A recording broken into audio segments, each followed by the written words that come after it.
All right, first and foremost, we give all praise, honor, and glory unto the Most High God, Yahweh, and we do so in the name of His only begotten Son, Yahweh Shai. Back with another Friday night class. A moment to share this out briefly.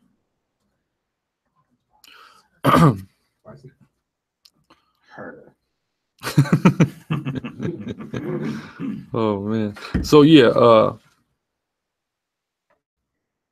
let me get a quick share. A quick share out. I don't got none of the passcodes for it. I know, I gotta give it to you. So there's a few things that we want to deal with today. A few controversial topics. When did we go into Deuteronomy 22 and 5? That was 2 weeks ago. That was last week. Last week. We went to Deuteronomy 22 and 5. We showed that it's not talking about pants or a man's garment. It's talking about a warrior's garment. All right. In the Hebrew. Hold on a second. Anyway, so we went into Deuteronomy 22 and 5, showing it ain't talking about pants. It's talking about a warrior's garment. Matter of fact, somebody pull up Deuteronomy 22 and 5 in the Hebrew real quick. Better HD. Huh? Is the camera working? No, not too clear. But... It varies. Usually on a playback, it's fine. All right. Yeah, but somebody pull that up for me in the Hebrew briefly.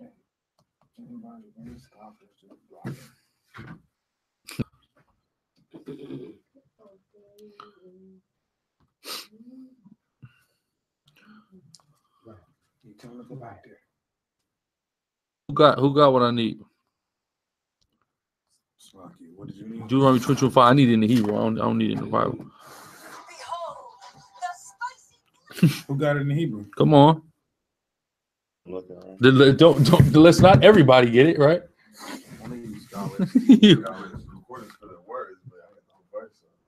Who got? I need the verse. You got it? The strong, powerful soldier from the tribe of Gad in the back got it. H1397. I need to read the whole thing.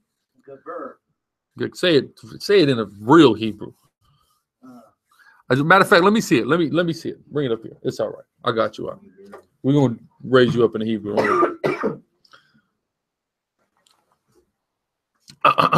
Deuteronomy 22 and 5. I need to see this whole verse in Hebrew. What app is this?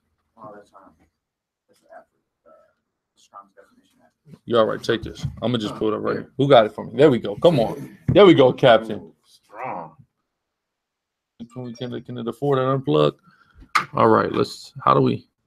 It went away. Just click 5. Interlinear. Here we go. Interlinear concordance. Okay. All right. Kalai, Gabar, Labash, Aisha, Shalama, Asha, Allah, Tawabah, right? So basically what it's saying is a woman shall not wear gabar, which is a warrior's garment. That's what that means, a warrior's garment. But, we kind of went into the basic and the surface understanding of what that means. I mean, a woman cannot put on the warlike apparel. Of course, we know that it's been propagated amongst the Hebrew Israelite community as women can't wear pants. Sister, take off them pants. Brother, do the brothers worship in the English language? Yeah, exactly, and not caring about the initial language that our scrolls were written in the spirit. Yeah. All right. What's next? He doesn't see nor hear us. Well, I mean, we just had it. Check out the chat. Hey, put a one if you can see and hear us. You can see and hear us clearly. Yeah, we good. Well, I mean, so that's your connection, brother. Just refresh. A little late on your internet bill. We'll play a game with you. But so anyway, when we deal with a woman shall not wear that which pertaineth to a warrior, what also is being said in that? There's a surface level, but what is the if we peel the onion back, what is the next level that's being taught to us?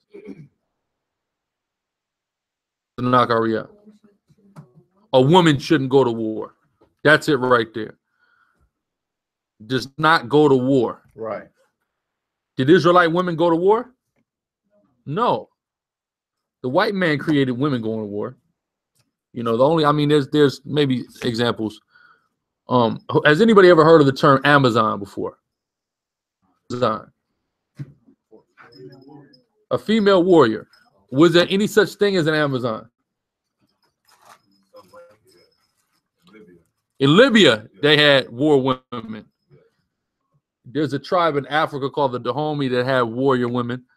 But where the term Amazon and the concept of being an Amazon warrior come from is not real. It's Greek mythology. There wasn't any real village of Greek women that just went to war with people.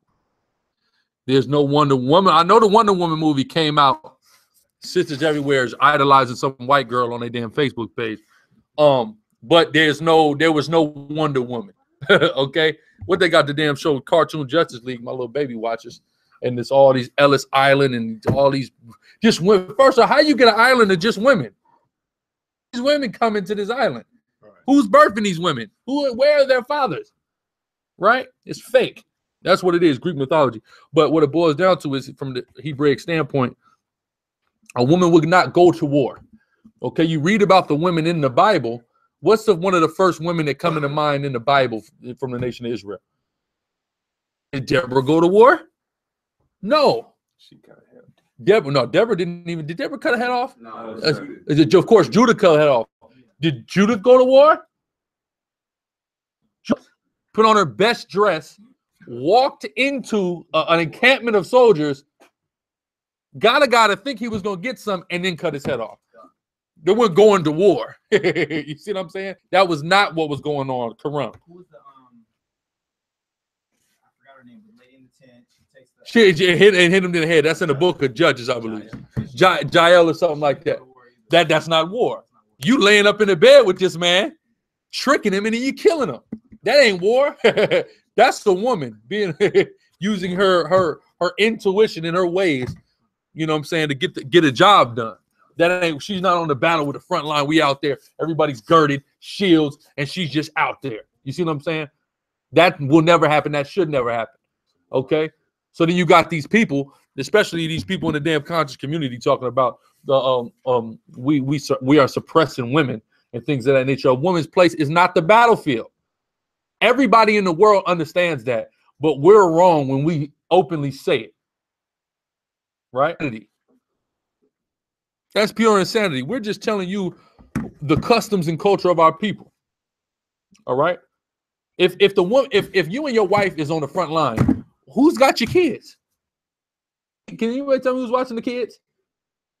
Right. Somebody got to watch the damn kids. Right. So then what? People are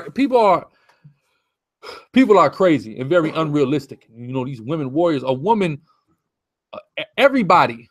Matter of fact, give me that in Peter's minister as the Lord gives you strength. Some of that effect in the book of Peter's. If you just look up minister and go to either 1st or 2nd Peter's, it should be right there.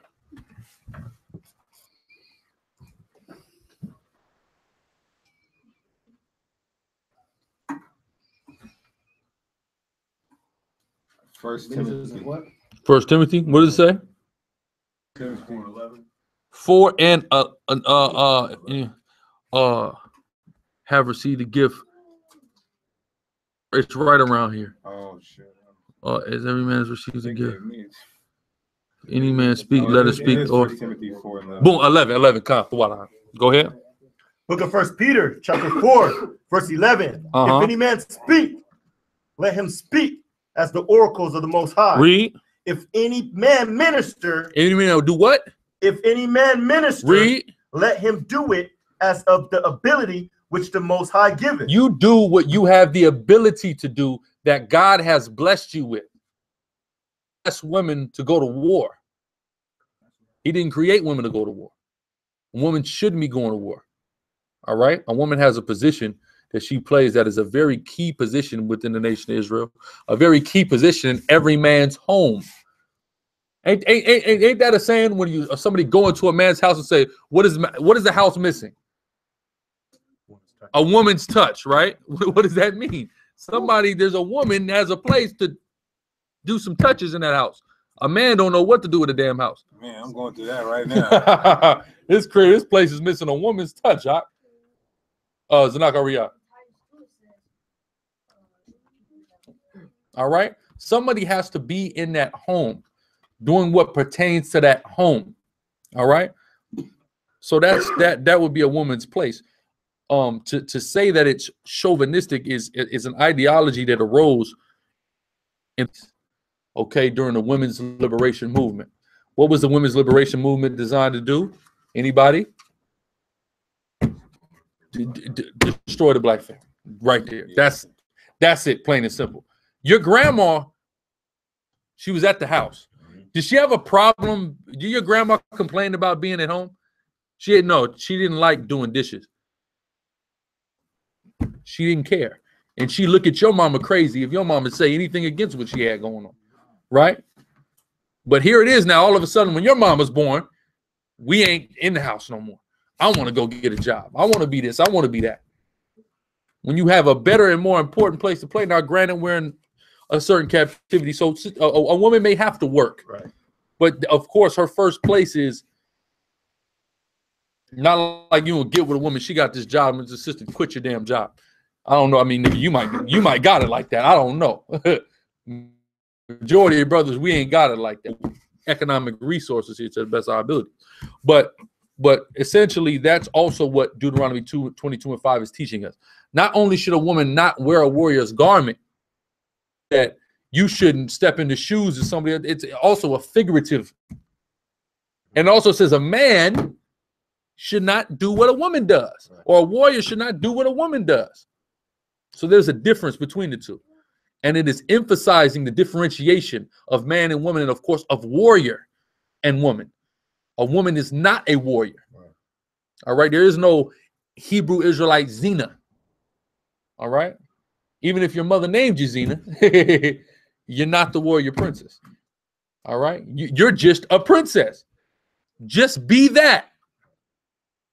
Ain't that what women want to be? A princess, right? When you're a little girl, you want to be a princess. Why you want to turn into something else? Not the warrior going to slay the dragon. You know what I mean? Slay the dragon. You slay the dragon for the damsel. What you want a damsel for? Yourself, right? So that's something that's being taught with Deuteronomy 22:5 that kind of occurred to me in the spirit over the course of the last week. So I wanted to make sure that we brought that out and we emphasized that. Yeah, that's the role reversal. Yeah. Babylon. You see that the scriptures showed you. Don't role reversal. Now it's women getting sent to Iraq, head blown clean off their head. Right. You see what I'm saying? Because the white man is against everything that is good. He's against everything that the Bible said. It says, matter of fact, give me that in Daniel. He shall think to change times and laws. God. There's a lot of new things that haven't been precedented in the earth that we can observe here in America. God. America patterned itself after ancient Babylon, after ancient Egypt. And in ancient Babylon, and ancient Egypt, and ancient Greece, and ancient Rome, you didn't see women on the battlefield. Because you see it. God.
Oh, I still was muted. Salakia. Salakia. So essentially, brother was talking about hidden figures. So yeah, in hidden figures, you know, they was trying to tap into the brain potential of our people. Going back into what I was speaking about on Tuesday, how it says they have rewarded us evil for our good. All this good we did, they damn so-called space program, which who knows what the space program is all about. Officer. No, not to fight against the Most High. Zanakariah. Not trying to reach the heights of heaven. This is what they told you. They acted like they wanted to go to the moon and Mars. Right. There was one. There's the well, really, the white man has one purpose. What is the white man good at? Killing people. This is about missiles. Arms race. It was an arms race. The space race is an arms race. They're trying to get things in the air so they can have better technologically advanced missiles to kill each other. To propel warheads. To propel warheads. Because what does the white man want to do? He's suicidal. We all know white kids are suicidal. Everybody knows that if you met them, right? So the white man is suicidal. He's Leviathan. He's eating his own tail. He's trying to figure out. He done raced and killed all of us. Killed the Asians. Killed the Samoans. He killed everybody just so he can get in a better position to kill himself. That's all Hidden Figures is about, them calculating trajectory path. You see what I'm saying? You think they're trying to put a man on the moon. No, they're trying to put a missile in Moscow. That's what they're trying to do. How do I get this missile to Moscow? Did they bring it out on Hidden Figures? Hidden Figures. He said one day, didn't he say, well, one day there's gonna be a nigga gonna be sending a missile from the other side of the world or something like that? He's pretty much they're pretty much saying that with the technology, they knew, like, okay, Russia has the ability to probably be looking down on us right now, saying that, you know, it was a race for us to get the same technology so we could go against any adversaries. Right. But they made a quote that they were basically just putting a man on a rocket. yeah. They're putting a man on the moon. They want to see what's going on with this rocket and how the rocket works. They had the Sputnik, which was the satellite, right? For the Russians launched Sputnik.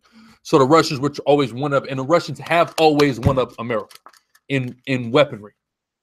All right, Soldier Abaja. Oh, so you're talking to your point about women do what men do. There's a woman that loves with us, and she always needs my help or the homeboy's help because she can't pick up the boxes, or can't pick up the pallet. She can't pick up the boxes or a pallet, right? Now I know how these jobs work. One of the first things they ask you on the interview is, are you going to be able to pick up a 30-pound box? A 50, however much is the regular, they ask you that. You die, right? This is a requirement. Yet they put some woman in there, 110 pounds. But how did you get the job? You mean to tell me you said you can pick that up? Yeah, right. I got to do your job for you. But you still getting the same pay. I'm getting the same pay as you, but I'm doing your damn job for you. You just standing here for 8 hours. Retarded this society is. When you talk about when your grandparents grew up, women weren't doing a man's job. You see what I'm saying? My grandfather was in the army and my grandmother was in the army. What did my grandmother do in the army? She wasn't shooting at people. Are you kidding me? Not a chance. She was in Okinawa patching up wounds. Meanwhile, my grandfather was damn who knows where killing as a killing machine for the white man. You see what I'm saying? That's the difference. Now they got G.I. Jane. You done took wasn't Demi Moore and G.I. Jane, I think? You took Showgirls. Yeah, some brothers may be a little young for Showgirls in the room. I know I was too young for Showgirl. I shouldn't even know about the movie, okay? Girl, and shaved all the hair off her head. The white man is the devil, the Bible speaks of. That's what it boils down to. Any other anything else on this point? You had some, Sergeant? Point, yeah, no, reversal. That was like a precursor to start what? Cross-dressing. And you get the transgenders. You see, it was just a I seen these pictures of Jaden Smith. You might not have heard about Jaden Smith lately because he's totally left black society. He's out of black society. He's somewhere in the white world where we don't even venture to, okay? I stumbled upon these pictures of Jaden Smith on like some social media. I couldn't believe what I saw. I mean, he's got on like a white dress, white makeup on his face, kind of crazy stuff. You see what I'm saying? It all of the foundation for that is laid. And now it's coming with the foundations of the acceptation of pedophilia is also being laid. Yeshaya, you have something? Yeah, I was gonna say, JD was doing that. I guess he opened up the Louis Vuitton women's clothing line like last year. Yeah. They picked him as the model for the women's line. Crucify you for speaking against that. For simply speaking out against a total abomination against the Most High God. But that's just is a testament to what it is all about. It's letting you know where we at and what we're dealing with and how against God this place is. This is why this is Babylon. What we're doing is they are the Edomites, right? Does everybody around the world speak Arabic? I was talking to somebody just yesterday from Holland, and I had to stop her and I said, where did you learn? Totally off subject. We're in the middle of an important conversation. Where the hell did you learn to speak English so good? Because I thought I was talking to an American. This girl is from Holland. You see what I'm saying? They speak Dutch in Holland. They don't speak English. Why is it that you can speak English so damn good? Right. Can you explain that to me? She couldn't speak Arabic great. You see what I'm saying? But Babylon is damn Saudi Arabia. Who knows what just hit the news today about the Saudi Arabians?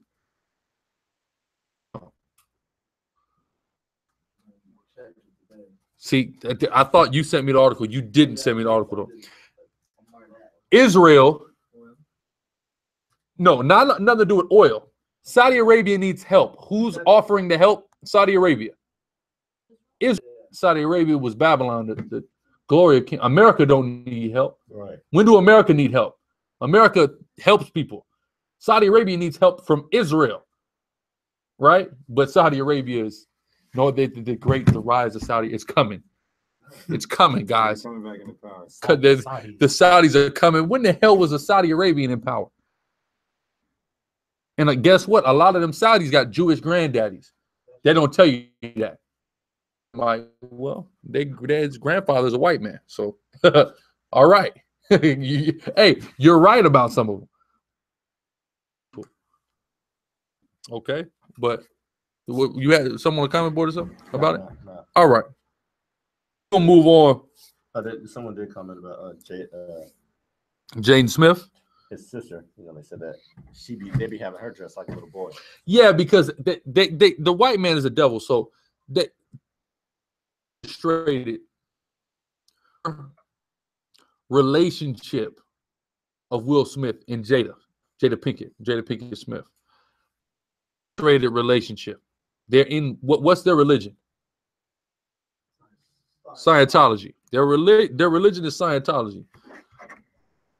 So here we have Jada and Will, but the girl's name is Willow after the father, and Jaden after the mother. They've been playing this game and they've been prepping you for this game the whole time. You know what I'm saying? But there's a controversial topic that I want to deal with. Ruth in the Bible. Okay. People have heard about Ruth in the Bible. Nationality. Moabite. What do you say? What say you? Moabite.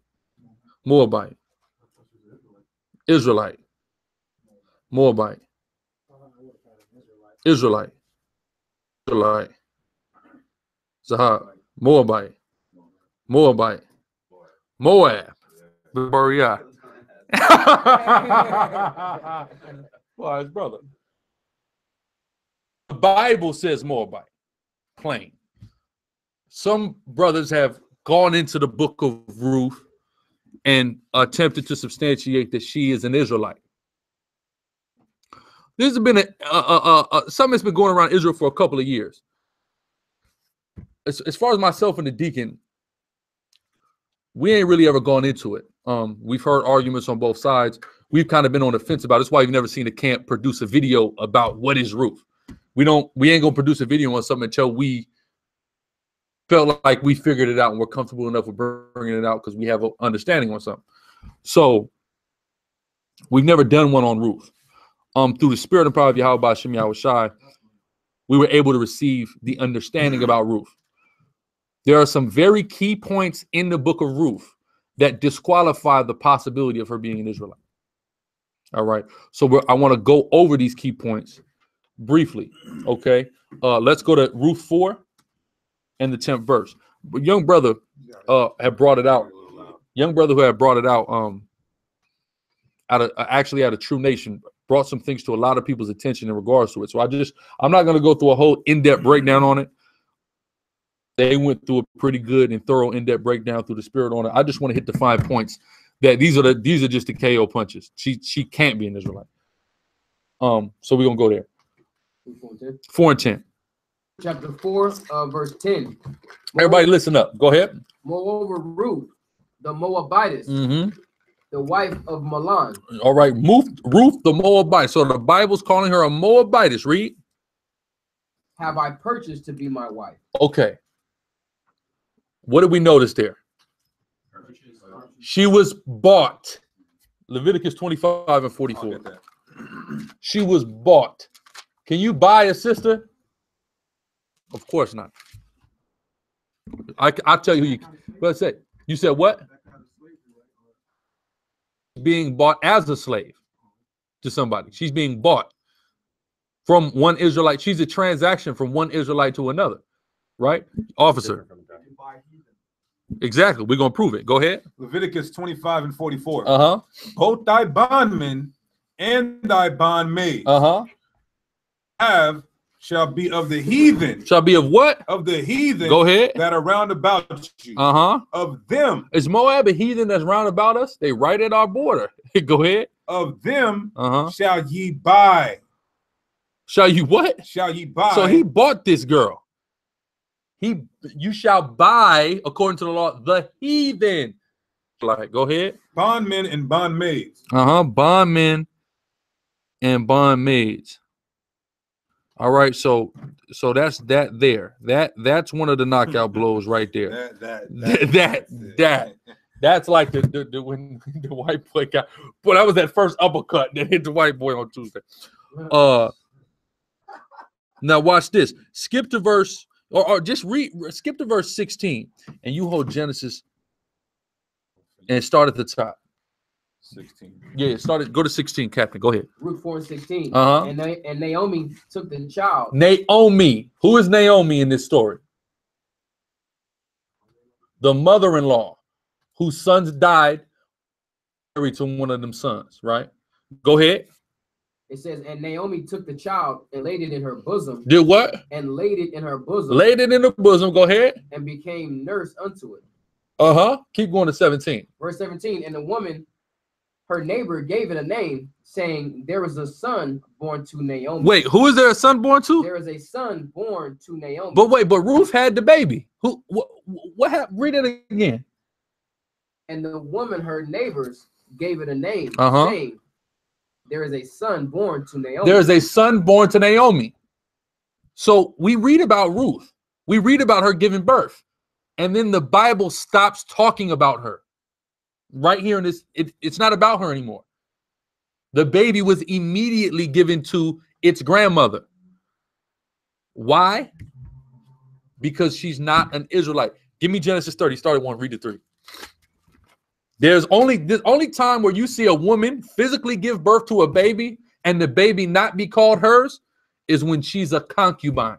We'll prove it. Go ahead. Genesis chapter 30, verse 1.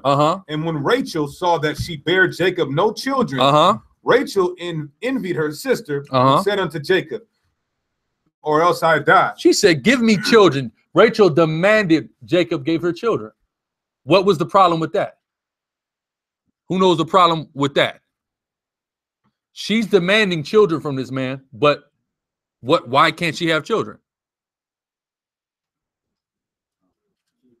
She's barren. This is Rachel. Rachel can't have babies. She eventually has two, but at this point, she can't have babies. Can a man give her babies? How can a man then give her babies? A concubine got to come in. That's how we had a surrogate mother in that time. You would get a heathen woman to bear seed, and the seed would be called the mother that gave him the heathen woman. You see what I'm saying? So they're her kids, even though somebody else had them. An Israelite woman could keep her kid. A heathen woman given, you see what I'm saying? That's whoever she was enslaved to's kid, which is in this case Rachel. Naomi, Ruth was basically a handmaid of Naomi. Birth to that child, that's Naomi's child. That's not Ruth's child. Why? Because Ruth is not an Israelite. You only see this in cases of concubines. Read on. And Jacob's anger was kindled against Rachel. Jacob got mad about it. Damn, I'm supposed to give you kids. You can't have kids. It ain't on me. You see me knocking your sister up. Okay, go ahead. And he said, am I in God's stead? He said to God, I can't open your womb up. To open your womb. I can't do that. Read on. Who has withheld from thee the fruit of thy womb? He cut her so close. He said, God don't want you to have no babies right now. Right. I can't do nothing about it. Listen, I got just out to turn your sister into a factory. Okay? The hell is wrong with you? Go ahead. It says, behold, my maid. So what does she do? What a powerful sister would do. She said, all right, I can't open my womb up, but guess what? My babies. That's what happened with Ruth and Naomi. Naomi lost her sons. Her son's wife, she said, I'm going to have babies. They're going to come out of this womb. We're going to rent this heathen womb to do it. Gave a heathen womb to Jacob to bear seeds to her. Read on.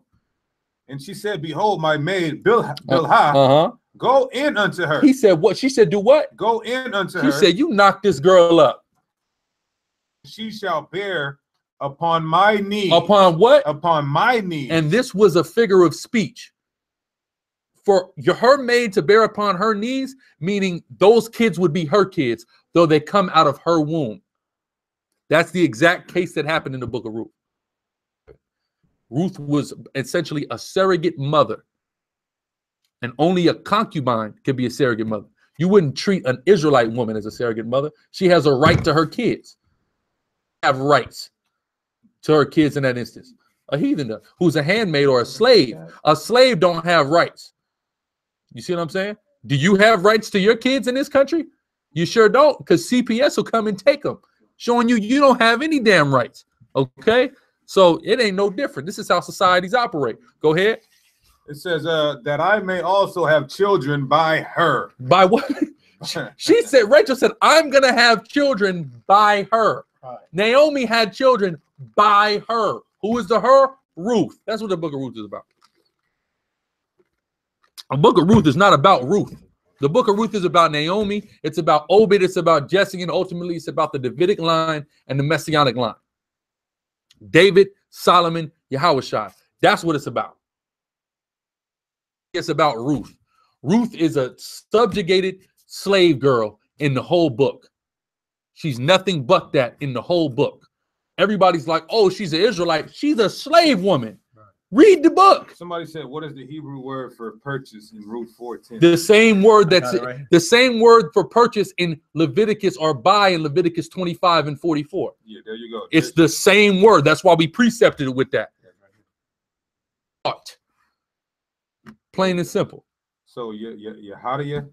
First of all, that's I don't know if that's Yiddish or what, brother, but there's your answer. The woman is a heathen, huh?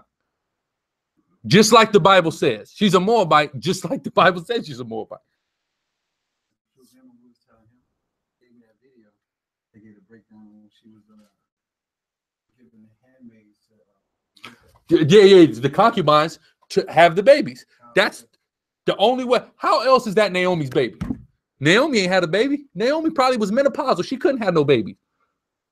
But all of her sisters came out and danced with her and said, the Lord has given you a baby. How did the Lord give her a baby? Ruth had to read that part again in Genesis. That's the dagger. Go ahead. Genesis chapter 30, verse 2. No, verse 3. Behold, my maid Bilhah, go in unto her. Go in unto her. Go ahead. And she shall bear upon my knees. Boaz, Ruth bore upon the knees of my Naomi in the same fashion. Go ahead. That I may also have children by her. That I may what? That I have children by her. She had children by her. Naomi had children by Ruth. Plain and simple. Why? Because did Naomi lose both of her kids? She didn't have either one of her sons, nor her husband. He was raised up through Ruth. Matter of fact, I need somebody to there's another there's one more. Yeah, get Esau out of there. Well, hello, niggas. You're still playing Israelites? Damn double. Okay. So also get Ruth 1, matter of fact, somebody as well. Get Ruth 1, because there's a real key in Ruth. Because here's what guys do. We just went to the meat and potatoes of it. To the Bible, she can't be an Israelite, or else Naomi's kids can't be her kid can't be Naomi's kid, and she can't get bought like a slave. If, of course, she's an Israelite. So that's impossible. But here's the rhetoric. Guys will begin this argument and predicate it upon rhetoric. Rhetoric that they'll begin to predicate this argument upon is, how come a heathen has a book in the Bible? Read Ruth 1:1. Book of Ruth, chapter 1, verse 1. Now it came to pass in the days when the judges ruled that there was a famine in the land. And wait, read it again. Now it came to pass. Now it what? Came to pass. Now what? Came to pass. That what happened? In the days when the judges ruled. When who ruled? The judges ruled. When the judges ruled. The book of Ruth comes after what book in the Bible? The book of Ruth is a part of the book of Judges. Okay? That's all it is. It's been isolated for a political reason. What the political reason about the isolation of the book of Ruth is about, and why the scribes of old isolated it and made it its own, when it's originally just a part of the book of Judges, and the heathen never had her own book in the Bible. This is the book of Judges. Zahar Yaquab. No, the reason why they did it was in the Abaja. Probably because to show where the line of David. No. Here's the reason. That's the reason the history is there, but the reason it was isolated as if it was his own book was based upon Nehemiah. There was a huge controversy amongst Israelite men. What was that controversy? They were dealing with heathen women. When you read about the details of those various relationships with heathen women, what was the major problem with those unions? And the religions of these women, and let their kids be raised up in it. So the reason why they isolated Ruth, and you brothers could do the research and look it up in the history. The reason why Ruth was isolated was because they were trying to show, look, hypothetically, if you were to deal with a heathen woman, Ruth came in and humbled herself to our laws and humbled herself to our God.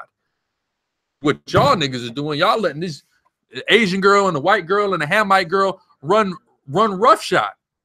You see what I'm saying? And you letting your kids be damn Christians and Muslims, basically. Okay, and Buddhists.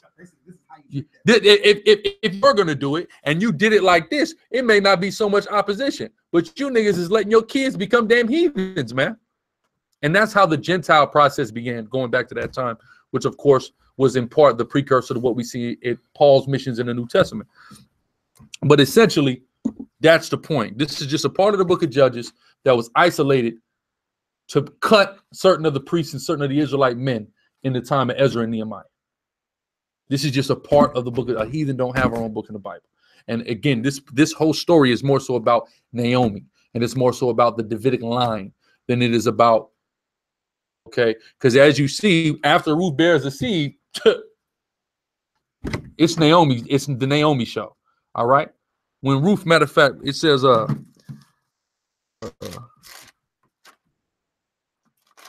2 daughters-in-law.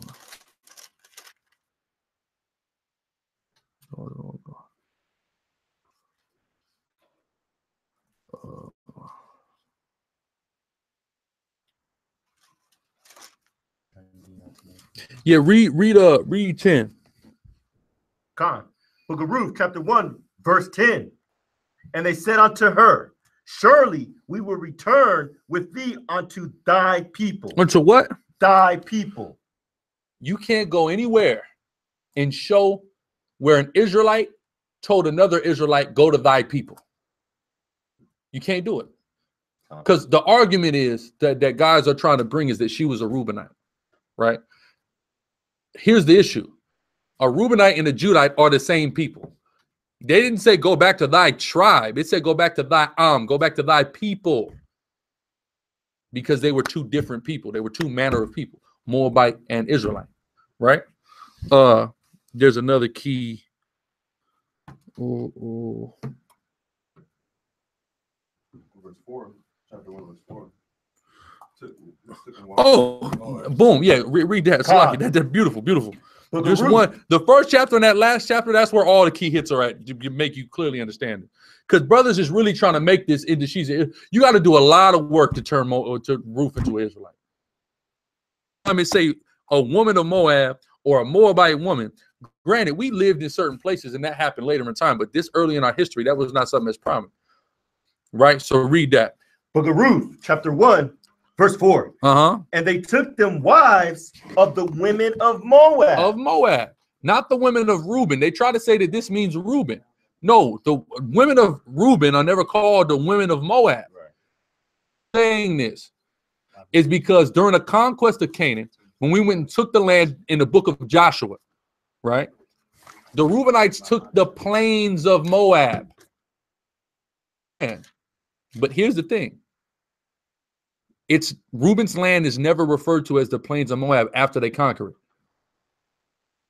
Why is that? Because they conquered it. It's mine now. It's Reuben. It's not Moab anymore.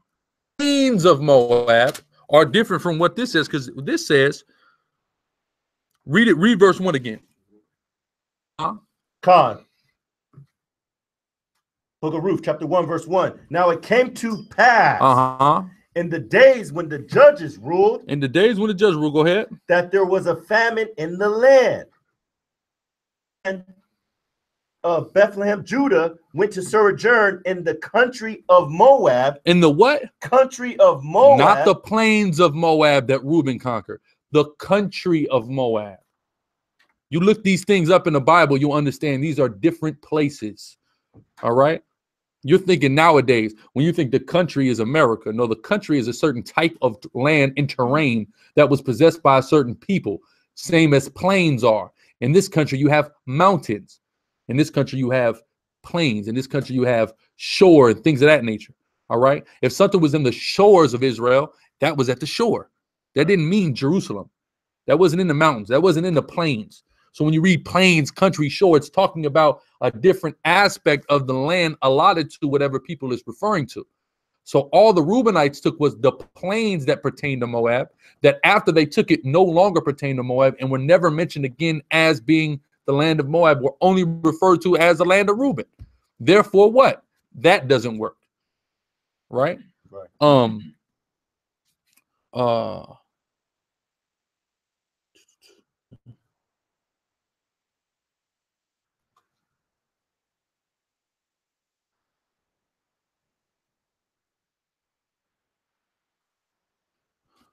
I mean, that's pretty much it. I mean, there's if you wanted to still be an Israelite, whatever. You know, but yeah, but it's getting into mother worship, right? And also, here's another argument. These guys will go to Deuteronomy 23, where it says a Moabite shall not enter into the congregation. Say, well, how is Ruth a Moab? When did she enter into the congregation? See, that's the problem. Like, I don't even know what that's talking about. Enter into the congregation. That's talking about go into the temple and give a sacrifice, right? When has Ruth ever said to go into the temple and give a sacrifice? So what does that do? That boots the Mamzer doctrine out the window. because understanding that Ruth is a Moabite, it says that now here's what these guys who cook this Mamzer doctrine say. If you have any admixture of Edomite, that you have to wait 3 generations in order to enter back into Israel, right? But in the same chapter, it says in the case of Moab and Ammon, you got to wait 10. David comes 3 generations later. 10. Therefore, how could David not only enter the congregation, which he did, he went to the congregation, ate the showbread, all right? He was king over the nation. He put on the ephod. He put on the ephod, right? So that takes that doctrine and shows that none of those guys have any idea what they're talking about. All right, and they're pushing a damn Willie Lynch doctrine. But not only that, then 2 generations after David, which is Rehoboam, who was king over Israel. What was Rehoboam's mother? Ammon. She was an Ammonite woman, right? That's plain and clear in the Bible. You ain't gonna turn her into an Israelite. It says Rehoboam, who was the son of the Ammonites. You ain't turning her into an Israelite. I'm sorry about it. There's not enough scripture for you to try to make her into Israelite, right? Because another doctrine and another agenda that gets pushed through this is had a pure Israelite lineage all the way through, which is impossible because Judah's mother is a Canaanite. Possible, number one. But even if Ruth wasn't a Moabite and wasn't Israelite, there's still an Ammonite there in the case of Rehoboam. So all of that is just out of the window. All right. The story is not truly about Ruth. It's about Naomi, and it's about the Davidic line, which is the most important line on the planet Earth. Birth David and ultimately birth Yahushua, the Messiah. Well, yeah, when they deal with that aspect, exactly. He had a different admixture in there. You see what I'm saying? Everybody getting messed up. Well, if ruddy means red or red bone, then why is it? How did he become that? All of a sudden, you see what I'm saying? Mother, so-called Chinese woman, makes perfect sense. Now, wait a minute. I know there's guys out there that teach we're the Moabites, right? Y'all seen the debate? Oh, the Moabites, right? But when I looked at that Moabite sarcophagus, that looked like a damn Chinaman to me. It looked like it to you too. Look at them eyes, man. That's a Chinaman. I don't know. I don't know what y'all seen. You see what I'm saying? But I mean, that's plain and simple. You ask somebody? I just wanted to say, man, I just got to give it up for Kodak Black, man. Kodak Black at Light of Zion tonight for Shabbat service. Kodak Black at the Light of Zion Shabbat service, man. He's really pushing for us. Kendrick Lamar played us, man. He just took this Israelite dollar, got an extra $500,000 off of his album sales, and you haven't heard anything about him. Clearly showing that. Damn, this is cold. Service. That's cold. Because you sent me this, but Kahan I didn't even check my phone. Kahan sent me it. Yeah, that's cold. That's crazy. Right? That's beautiful. So shout out Kodak Black, man. We hope he stays strong, man, in this thing, and really fully converts. That's right. You know, but whatchamacallit, any questions in the chat? Any scoffers? I know everybody, a lot of people wanted to make Ruth an Israelite, which in our case, we're indifferent to it. Whatever the scripture said, we was gonna go with. We don't have any agenda on it, but I mean the scriptures was clear. You see what I'm saying? Once the brothers went into it, I was able to receive it instantly, and in the spirit. And I mean, I believe it's pretty clear. We're not buying and selling, trading sisters, are we? I wouldn't think so. I think that's something that we trying to get brothers to stop doing. Yeah, you know what I mean? From a dowry, remember? Yeah, because it's not a dowry. A dowry is not buying a woman. A gift to a father. You see what I'm saying? Because she was a virgin. Yeah. So. And then Ruth was not a virgin. And where was Ruth's daddy to get a dowry? So there wasn't no damn dowry. Don't try to play that game. Officer Bazak. Oh, you good? Okay, come. You see what I'm saying? But that's the thing about it. But yeah, so I want to move on to the main topic I wanted to get into tonight. And this topic will kind of cover a few things. Somebody give me Matthew. Who read right here? Shamar. Give me Matthew 26:41. We know there's like a Joe's doctrine. A lot of people believe in Nephilim, fallen angels, all that. This isn't going to deal with that as much, but ultimately in getting this understanding, it's going to cut that as well. But essentially, spirits don't sin. Okay, spirits don't sin. And in understanding that, we're going to understand how sin manifests and takes place. Okay, your spirit is not what's sinning. All right, so we got to understand that. Give me Matthew 26 and 41. Con, book of Matthew. Go ahead. If I can say this, unless the Most High created you to be an Edomite, then you've been created with a wicked spirit. Well, no. That's what I'm saying. We're going to prove spirits don't sin. All right, go ahead. Chapter 26, verse 41. Watch and pray. Read. That ye enter not into temptation. That you do what? Into temptation. Read on. The spirit indeed is willing. The spirit is willing. Read on. But the flesh is weak. The flesh is weak. So you have a spirit, but your spirit is in flesh. So your flesh is weak. Your spirit is willing, but it's your flesh that's weak, right? So let's go to Romans 7 and 22 to 23. Your spirit is willing and your flesh is weak. We're going to start on that principle, and then we're going to build, and we're going to begin to understand the spirit and the flesh. Romans 7, 22 to 23. Con. Book of Romans, chapter 7, verse 22. For I delight in the law of the Most High. Read. After the inward After the inward man. In his spirit, he delights in the law. Read on. But I see another law. But I see another law. What's that other law? In my members. In his members, meaning his flesh. His spirit wants to keep the law. His flesh does not. His flesh has another law. Oh, read on. Warring against the law of my mind. And it's warring. You see that? Go ahead. And bringing me into captivity to the law of sin, which is in my members. The law of sin means the law to sin. You see what I'm saying? To not do what's righteous and to do what's wicked. So you have a willing and righteous spirit versus a wicked and unwilling flesh, right? That was 23. Con. Go to 8 and 4 in the book of Romans. Con. Book of Romans, chapter 8, verse 4. Read. Business of the law might be fulfilled in us. In us, right? Read on. Who walk not after the flesh. Who walk not after the flesh. Go ahead. But after the spirit. But after the spirit, right? So after the spirit, that's where the righteousness comes. It's adverse to the spirit, right? So that was in 04? Con. Give me Galatians 5 and 16. Con. Book of Galatians, chapter 5, verse 16.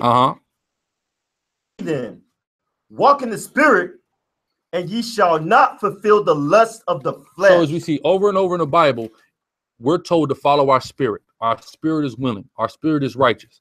But the flesh, again, is opposite of that, right? So in the flesh's opposition of the spirit, and the flesh being righteous, we know the spirit, the spirit being righteous, we know the flesh is then evil. So we know that's where it is the conflict. It's not your spirit that sins. Go ahead. 17. Salaki, that was it on 16? 1 Corinthians 15 and 40. There's going to be a lot. There's a lot of expoundment. Paul expounds on it a lot, as well as Yahushua in the Old Testament. A lot of expounding on the spirit and the flesh and exactly how one sins. Right? Go ahead. Book of 1 Corinthians, chapter 15, verse 40. There are also celestial bodies. Celestial bodies. Go ahead. And bodies terrestrial. Read on. But the glory of the celestial is one, and the glory of the terrestrial is another. So in understanding that, what are angels? Celestial. Angels are celestial. You have an issue of fighting your sinful flesh as a terrestrial being. From earth. You're from earth. You were formed from the dust of the ground. That means earth. They're not made on earth. So they don't have your problem. So they're not coming to earth and becoming terrestrial beings and procreating with terrestrial beings and sitting against God. That's not what's happening. A spirit that is celestial. Therefore, what? They are not given to sin. They don't sin. We're going to further prove it. Give me 2 and 19. Con. Book of 1 Kings, chapter 22, verse 19. And he said, hear thou therefore the word of the Most High. I saw the Most High sitting on his throne, heaven standing by him on his right hand. And so you have right hand and left. What does this symbolize? Who's on the right and who's on the left? Not in this instance. Which is correct, but the Most High sitting in the spiritual world, in his throne room, who's on the right and who's on the left? No, this is in heaven. We're Northern Kingdom, Southern Kingdom is walking around. You guys again. Good against evil. You have angels and you have demons on either side of him, right? This is how the Most High takes counsel in the spiritual world, right? Go ahead. That picture you see with the angel. Yeah, the angel and the devil, exactly. Verse 20. Uh-huh. Verse Go 20. to 23. Con.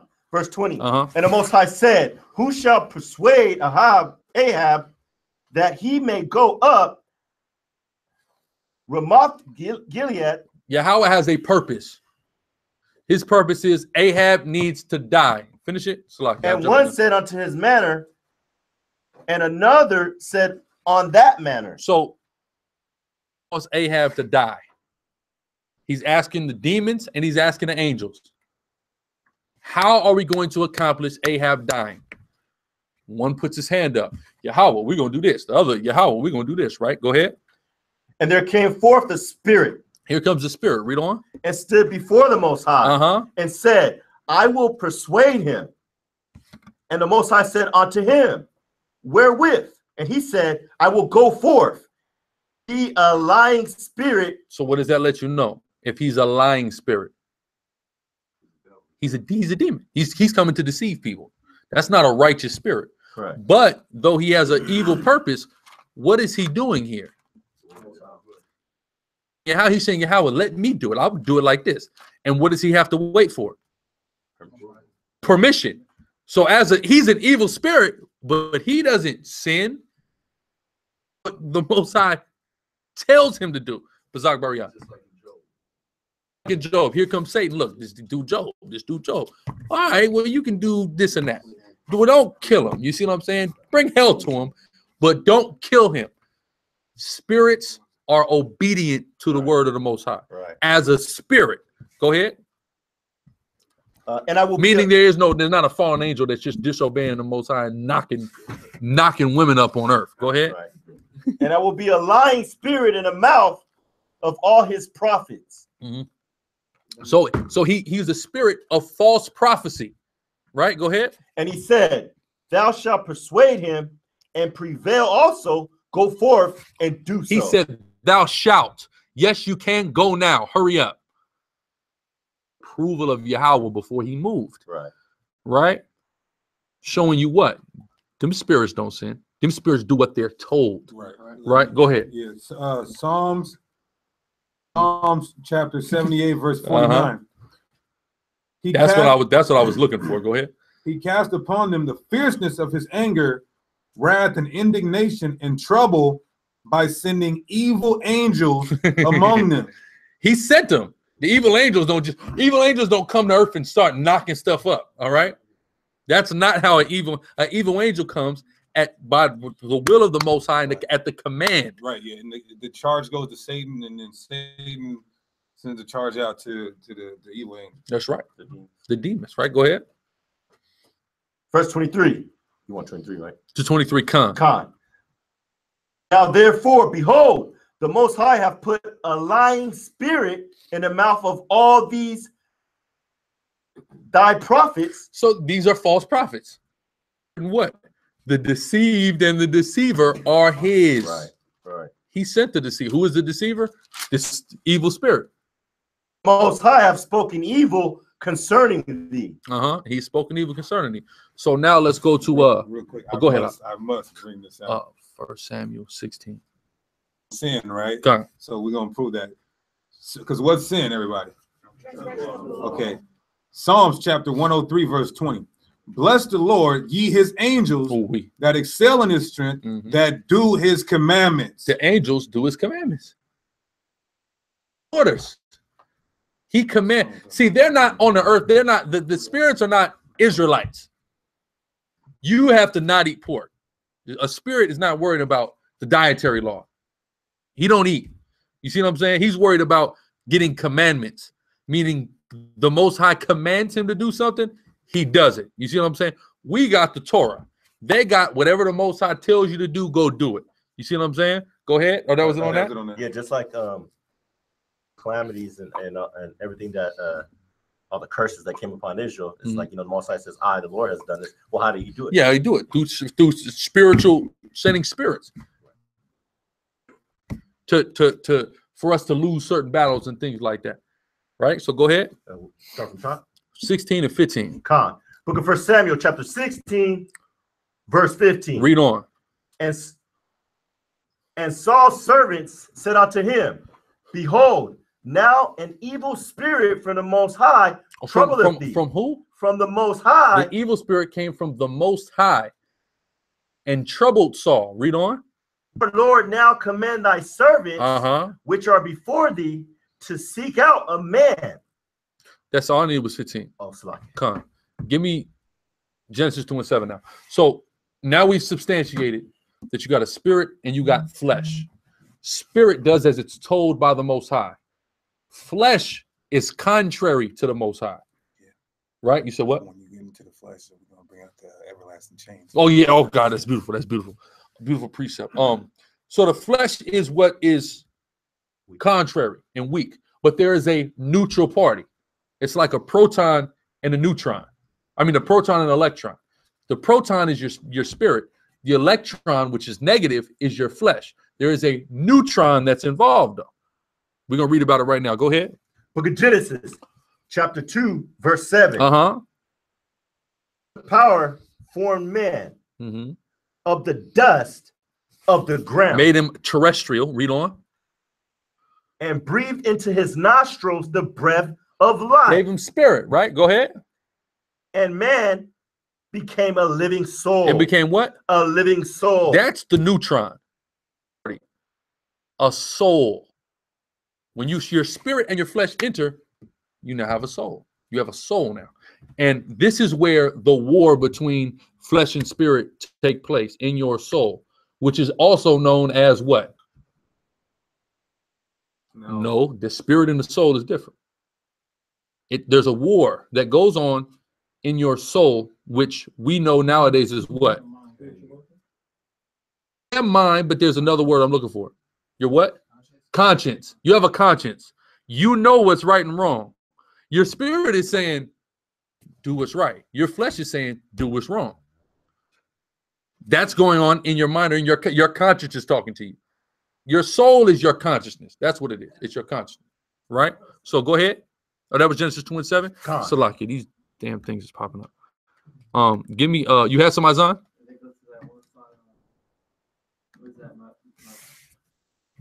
My mind's telling me no, but my body's telling me, yeah, R. Kelly understood this concept very well. Talking about Scarface, Ghetto Boy. My mind playing tricks on me. Well, in which Scarface also understood, but Bushwick Bill understood the best in that whole group. Okay, about his mind playing tricks when he was beating that pavement up. All right, but what do I need? I need the Hebrew. Strong's H5315. We're gonna understand what a soul is and what your conscience is, and that's where it happens. Flesh. I mean, you have your unwilling flesh and you have your willing spirit, but your conscientious, keyword conscientious, or conscious decisions that you make come from your soul, whether or not you're gonna follow flesh or you're gonna follow spirit, right? What was it? H. 5315. So that's what happens. Your mind tells you no, your body tells you yes, but what you're doing is you're contemplating what you're going to do. Conscious action is going to be not an involuntary action, your conscious action where you say, okay, I'm gonna pick up this book. You see what I'm saying? That came from the soul. So go ahead. That's that Napash. So let me take a look at this. So it's got a lot of meanings, right?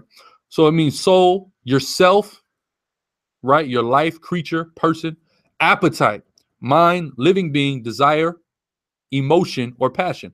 That all is coming from your conscious, or what some will call your mind. Your desire, your emotion, your passion, or your appetite. That which breathes, the breathing substance or being, soul, the inner man being of man, right? It also means the seat of the appetites, the seat of emotions and passions, or the activity or the activity of the character. So that activity that's going on in your mind or that activity that makes up your character, that's your conscience. You see what I'm saying? So that's what happens when the soul enters the flesh. It gets a conscience. Those spirits that were up and the Most High gave a counsel with, they're not terrestrial. They don't have a conscience. They ask the Most High, and the Most High tells them what to do. Or sometimes they don't ask the Most High just tells them what to do, and they just instantly do it. You have that ability because you have a spirit. What hinders your ability to do that is your flesh. So then there's that neutral ground, which is the conscience, where you either choose to follow flesh or follow spirit. You got that for me? Which one? Everlasting change. That go right into it. Jude. It's no chapter. It's just one chapter. So I'll say verse 6. It says, which kept not their first estate. Wait a minute. The angels now. Who are these angels? Israelites. Boom. But what's their first estate? Sons of God. Huh? Sons of God before we fell. But in a bodily sense, it's extraterrestrial. Yeah. We were created pre-flood. Yeah, pre-flood, extraterrestrial. 900-year-old guys. You see what I'm saying? Them guys. But left their own habitation. And we were kicked out of the garden. Right? Go ahead. He hath reserved an everlasting change. And whoa, he had reserved an everlasting. What other everlasting change? Your sinful flesh. This is a chain to you. I don't know if you know that or not. All right. You should know that every time you break your damn neck, every time a half decent looking woman walk down the street, you just, oh my God. Yeah, you should know this is a chain, brother. What's that scripture where Paul says, "I'm in bondage to my flesh"? That's a Romans 7. Yeah, that's literally the equivalent to everlasting change. Under darkness unto the judgment of the great day. And then after that, after the great judgment that's coming, we're going to be freed from these everlasting chains, full flesh, and we're going to be given that spirit to where it's our nature now.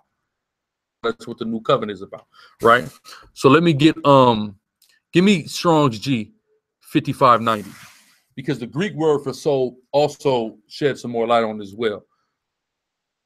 So Strong's G 5590.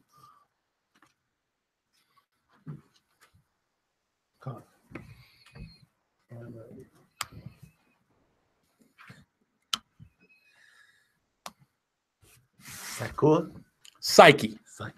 Your psyche. We all know what a psyche is. Great many names for all some of the stuff that's the exact same thing. Your psyche, your conscious, your mind. It's all the same damn thing. All right. Let's get James 1 and 12. Let's get James 1 and 12 to 15. You have something, Zanagaria? All right. Con. Book of James, chapter 1. Blessed is the man that endureth temptation. For when he is tried, he shall receive the crown of life. Your flesh is going to be tempted. Your flesh is going to be tried. But when you make the conscientious decision with your soul or through your conscience to follow spirit over flesh, you have passed the trial and successfully will obtain the crown of life. Read on. Con, which the Lord hath promised him. Go ahead. Let no man say when he is tempted, I am tempted of the Most High. Read on. Not be tempted with evil, neither tempted he any man. That's right, because your spirit is willing. All you have to do is just follow your spirit.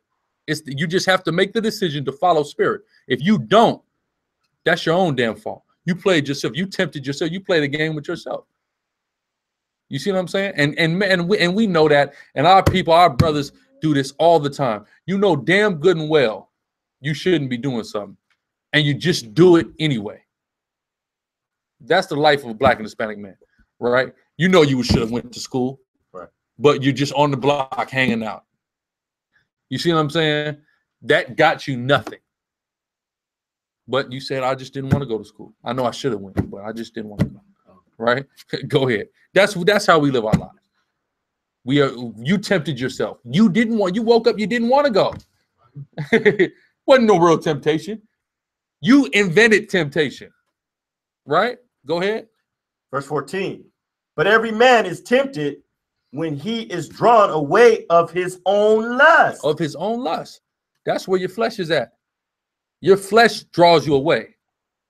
And then it sways your conscience to do things it shouldn't. Go ahead. Make decisions it shouldn't. Go ahead. When he is drawn away of his own lust and enticed. Read on. Then when lust have conceived. When lust have conceived. This is an important thing. When lust have conceived. Hold that. Give me strong G 48:15.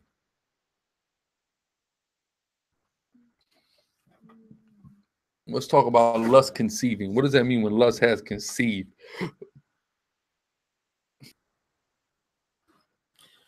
It says, you got it? Yeah. It means to seize, take one as a prisoner. When lust takes you into your everlasting chain, you let lust take you, meaning you let your flesh take you, breaking loose and being liberated from those chains through following the spirit that the Most High put in you that's willing, right? Go ahead. You're being a spiritual man, not a carnal man. Go ahead. Then when lust have conceived, when it takes you prisoner, read on. It bringeth forth sin. Because it's now in your conscience, in your mind. It's conceived, and that when it takes you, it brings forth sin because you now make the decision to. And here comes sin. Go ahead. And sin, when it is finished, after you've done sinning, read on. Bringeth forth death. You die because you lost the fight between your flesh and your spirit in your conscience. Let's go to that's it on that. Con. Okay, let's go to Galatians 5:17. We read 16 a minute ago. We're gonna read 17 now. Con. Book of Galatians, chapter 5, verse 17. Lusteth against the spirit. The flesh lusteth against the spirit. That's that constant conflict and war that your soul is the mediator for, or your conscience is the mediator for. Go ahead. And the spirit against the flesh. And these are contrary other, so that ye cannot do the things that ye would. Ye would, meaning your spirit wants you to be righteous, overpowering the counsel of your conscience. So then what happens? You become wicked. You do things that are wicked. You sin. All right, that's it on that. Habakkuk 2 and 4. This is to the point, like the brother brought up about Esau, right? So even the other nations have spirits. If you read, matter of fact, give me Wisdom of Solomon real quick. I want to say it's like 13 and 1.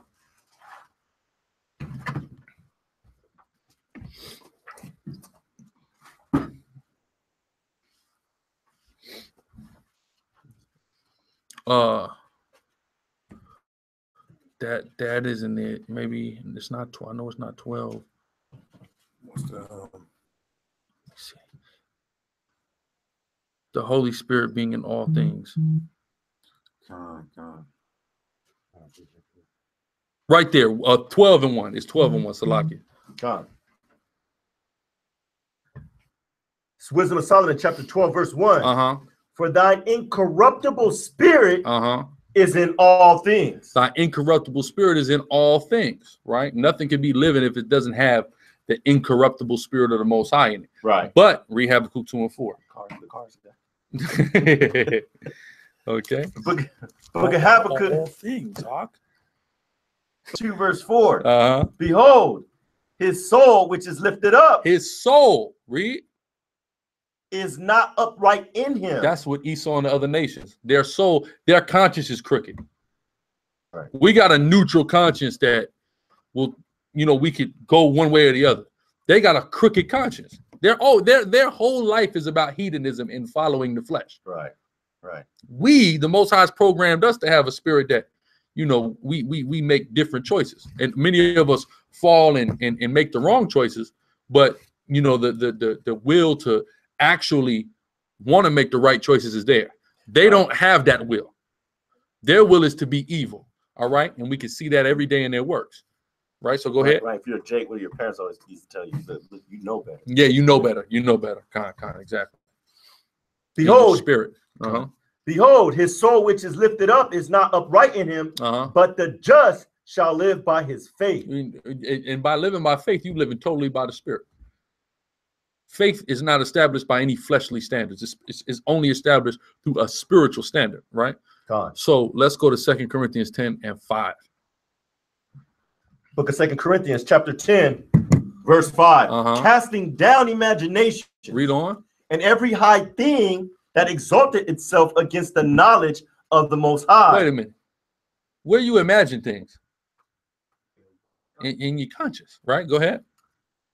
And bringing into captivity. Bringing into captivity. Now read on. Every thought. Every thought. Those thoughts that occur in your conscience that are coming from your flesh, you bring it into captivity. By Hashem Yahushua. And then what? Then the spirit wins that war. Spirit wins that battle. Right? So go ahead. And bringing into captivity every thought to the obedience of the Hamashiach. You see that? Plain and simple.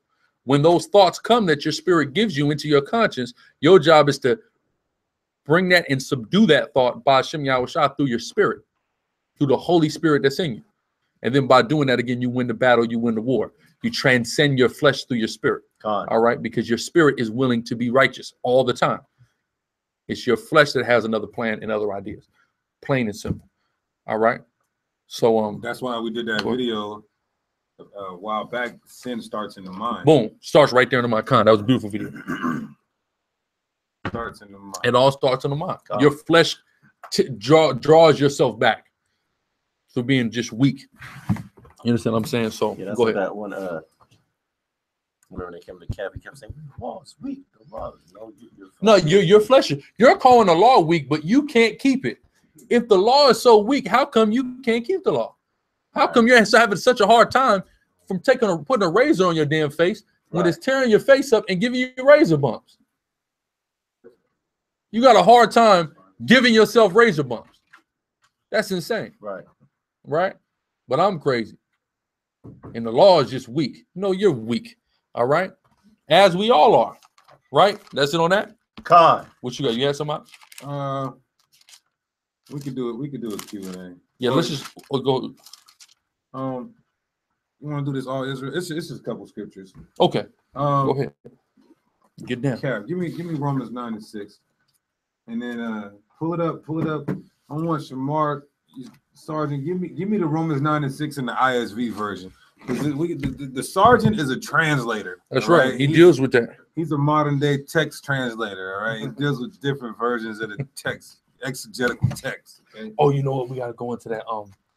That's Sinaiticus too.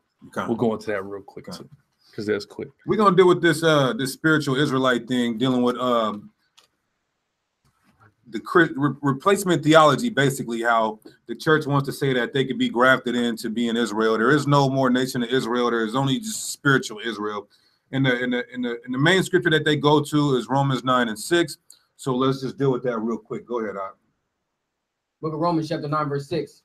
God have taken none effect. Right. Not as though the word of God have taken none effect. Read. For they are not all Israel, which are of Israel. Right. Now, they are not all Israel that are of Israel. So people will say, see, it's saying that it's not only you because you're a descendant of Israel, it's you being able to be a spiritual Israelite. So let's deal with that real quick. Read the ISV version. Because it pretty much breaks it down. Go ahead. It's the book of Romans 9 and 6, International Standard Version. Now it is not as though the word of God has failed, for not all Israel. It's not all Israelis, right? And this is through the spirit that is breaking it down. Because you got these fake Israelites, fake Jews over here calling themselves Israelis. Right? So go ahead. For not all Israelis. So not all that are saying they're Israelites, claiming to be Israelites, but they're really Israelis. Not all these Israelis. Right? For not all Israelis truly belong to Israel. Truly belong to Israel. So why is this scripture like this, and why is it in the Bible? Why is Paul even talking about it? The reason is you had these nations, namely the Arabics and the Edomites that were in that land, trying to graft themselves in and claiming that they're Israelites, claiming to be Jews, following after our customs and so on. The main one. You were gonna say the main one. The main one. Who was the main one? Who knows who the main one was? Well, who was the main person? Herod, right? Beautiful. But what also proved, there's another thing that proves that the Edomites and the Ishmaelites were trying to get in, just like they are now through Christianity and Islam, but they were trying to get in back at that time. There's a very key verse, and I'll give y'all a hint. It's in the Pauline epistles that proves it. Officer. Was it when we said don't let them go around them because they might take hold of? No, not that. Not that. Something else. Galatians 4:26 says what? Who knows it off top? Don't nobody know that off top? No, the mother of us all. Jerusalem above is the mother of us all. That was the conclusion of Paul breaking down Sarah and Hagar. Why would he break down how Hagar didn't get the promise? Because Ishmaelites were already trying to weasel their way in at that time. That's why he broke it down about that. So and then Herod, what nation was Herod? He was the Edomite. What was Herod's grandmother? Ishmaelite. An Ishmaelite. You see that? They try to come in through Ishmael. Esau tried to come in through Esau. Because Herod's Salaki, not his grandmother. Herod's mother was a Ishmaelite, and then his his grandmother was an Ishmaelite, and then his mother was a Levite. You see what I'm saying? Was of the tribe of Levi. So that's how they tried to weasel in. But go ahead. Yeah. You're all right.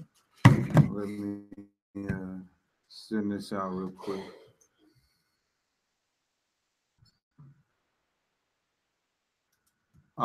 Okay, so you had these guys trying to grab themselves in, but it was nothing new. This is a history of this happening in our land. So we're gonna first break down Romans 9:6 the correct way, so you brothers can get the proper understanding. Now let's read it again. Let's read it again in the KJV, Sarge. To get the Greek word for that. Go ahead. Book of Romans chapter 9:6. Not as though the word of the Most High have taken none effect. So Paul is saying, acting like the promises that God made are futile and void now. That the promise is no longer made to Israelites by the flesh. Right. So let's get the Greek word for none effect. Effect is ekpito. What's the Strong's? Strong's 1601 is ekpito, meaning to fall out of, to fall down from. Yeah, against lucky. To fall out of. To fall out of. So Paul is saying that not as though you guys have failed from grace or that the promise is not to you guys anymore, because these nations and these heathens will come and say the word of God has failed. It's basically what Paul is saying. Right. They're saying that the word of God has failed, the promise has failed, right? Go ahead. To perish, to fall. That's pretty much it. Yeah. Con, yeah. You had a different translation? No, that was it. You just said it. Basically, that's the God has failed. We'll read it again. Yeah, he just. Oh, he read it. Oh, it's like it says to, I'm gonna say this. To fall to the ground, be without effect. Right. The divine promise of salvation. You see that? So basically, Paul is saying that they're saying that God's word is going to go out and come back void, in which it wouldn't in the book of Isaiah. So what promise are they trying to say is to none effect or has failed or is void and futile now? What is the promise that he's dealing with Isaac and Abraham? The promised seed, exactly. Now get that in Genesis 21, so just we can substantiate that. Book of Genesis chapter 21, verse 12. I said unto Abraham, let it not be grievous in thy sight because of the lad, and because of thy bondwoman, and all that Sarah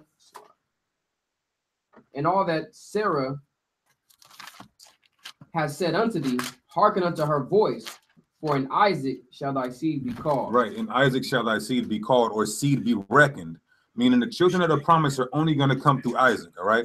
So let's go back to matter of fact, give me Esther 8:17. Sarge, give me 2 Kings 17:24. 2 Kings 17:24. Yeah, 17 and verse 24 to 28.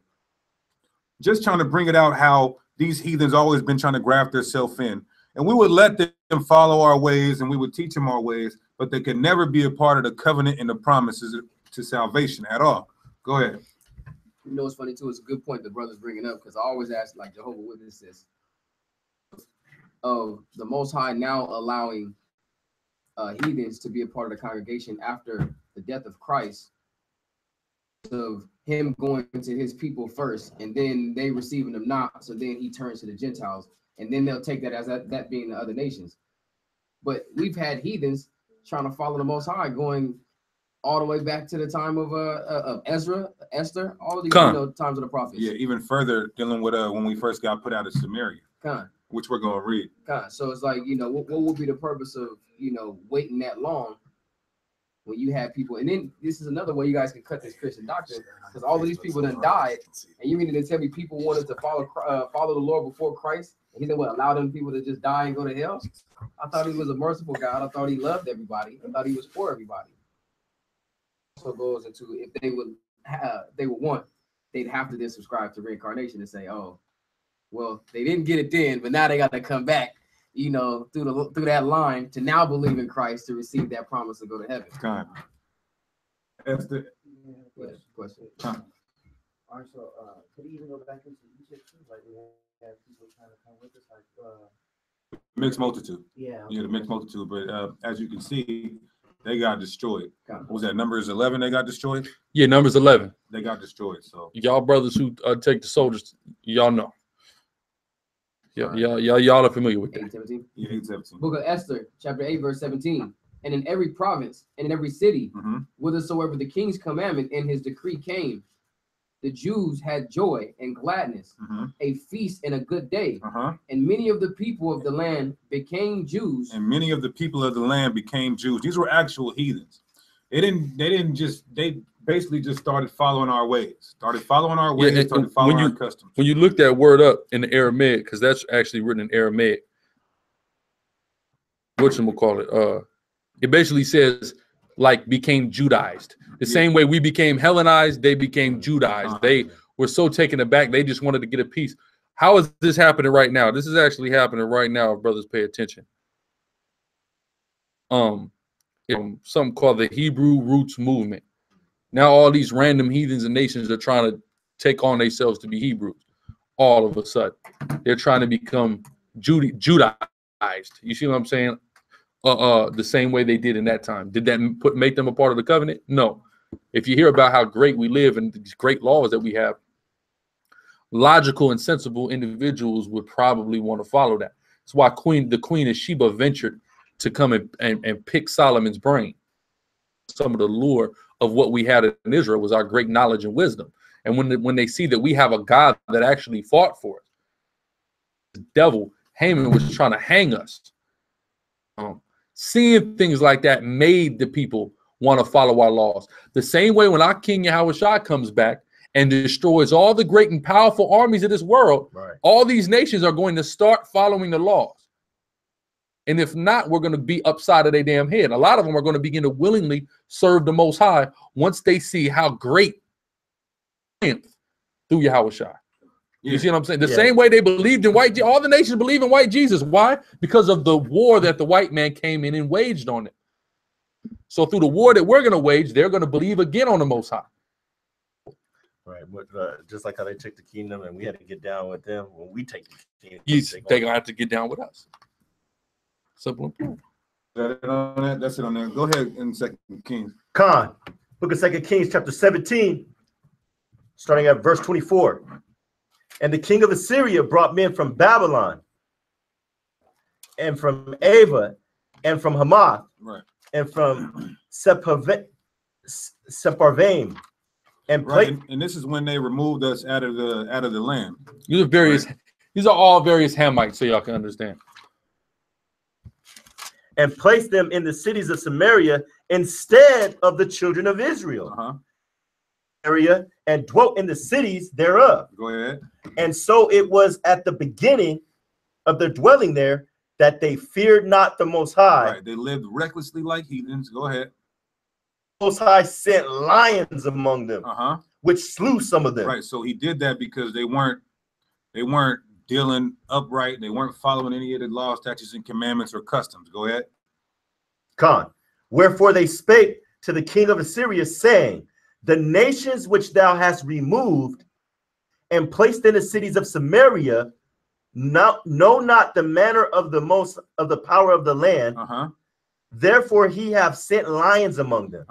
And behold, because they know not the manner of the power of the land. Right. So the Most High is plaguing them because they don't know the customs, laws, statutes, and commandments of the land. Read.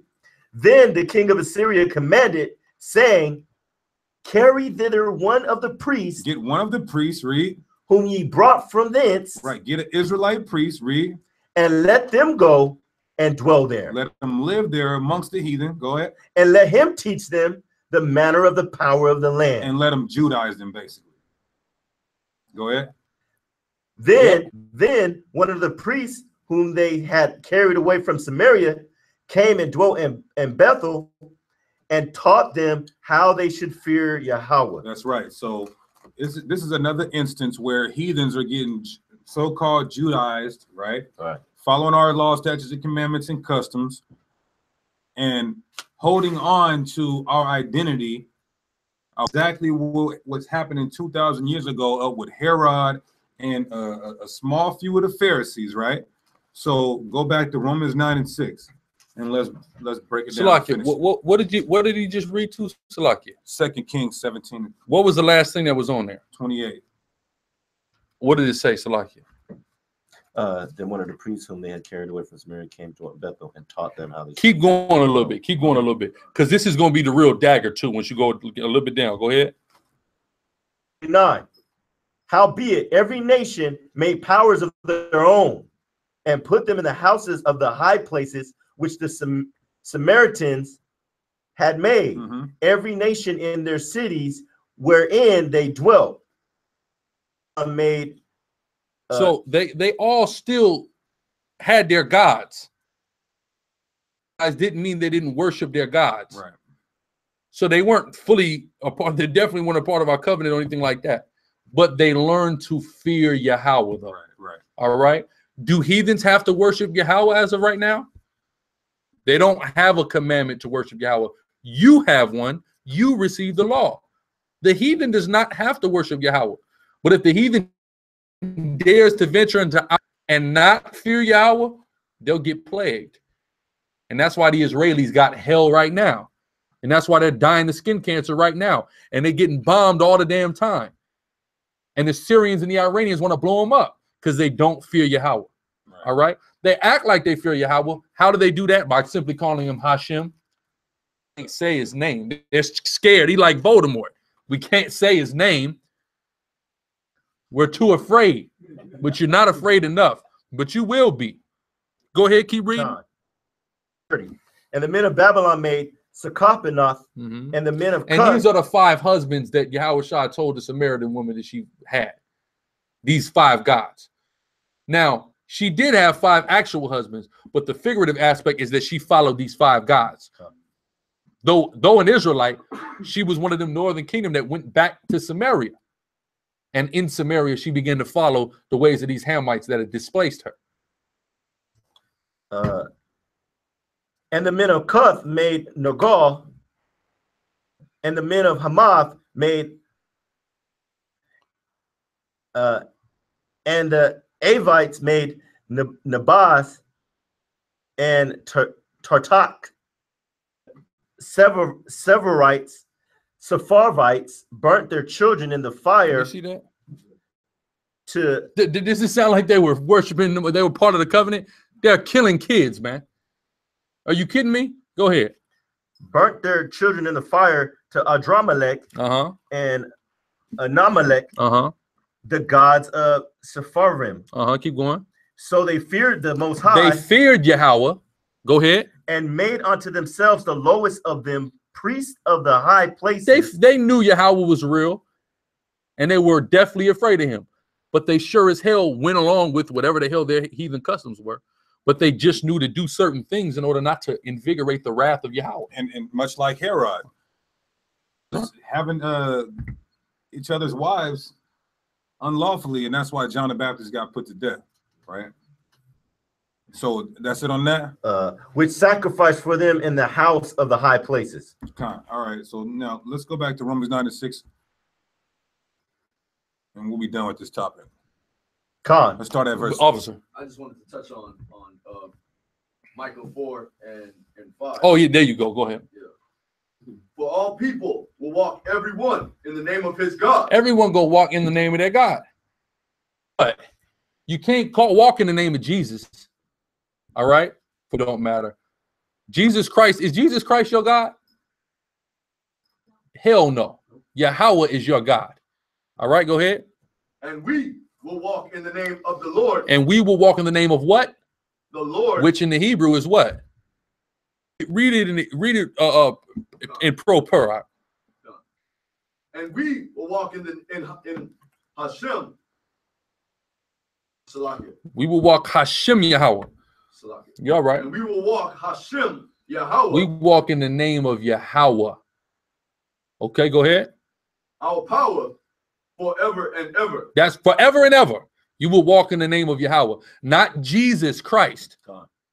Okay, not the name of Yahweh Shai, but even then, we don't walk after I mean, Yahweh Shai isn't our God. You see what I'm saying? He's our mediator between us and God. He's our savior. He's the king of our nation. But Yahweh is our God. All right, we have to understand he's our power. He gave Yahweh Shai power, and we are empowered through that. Officer.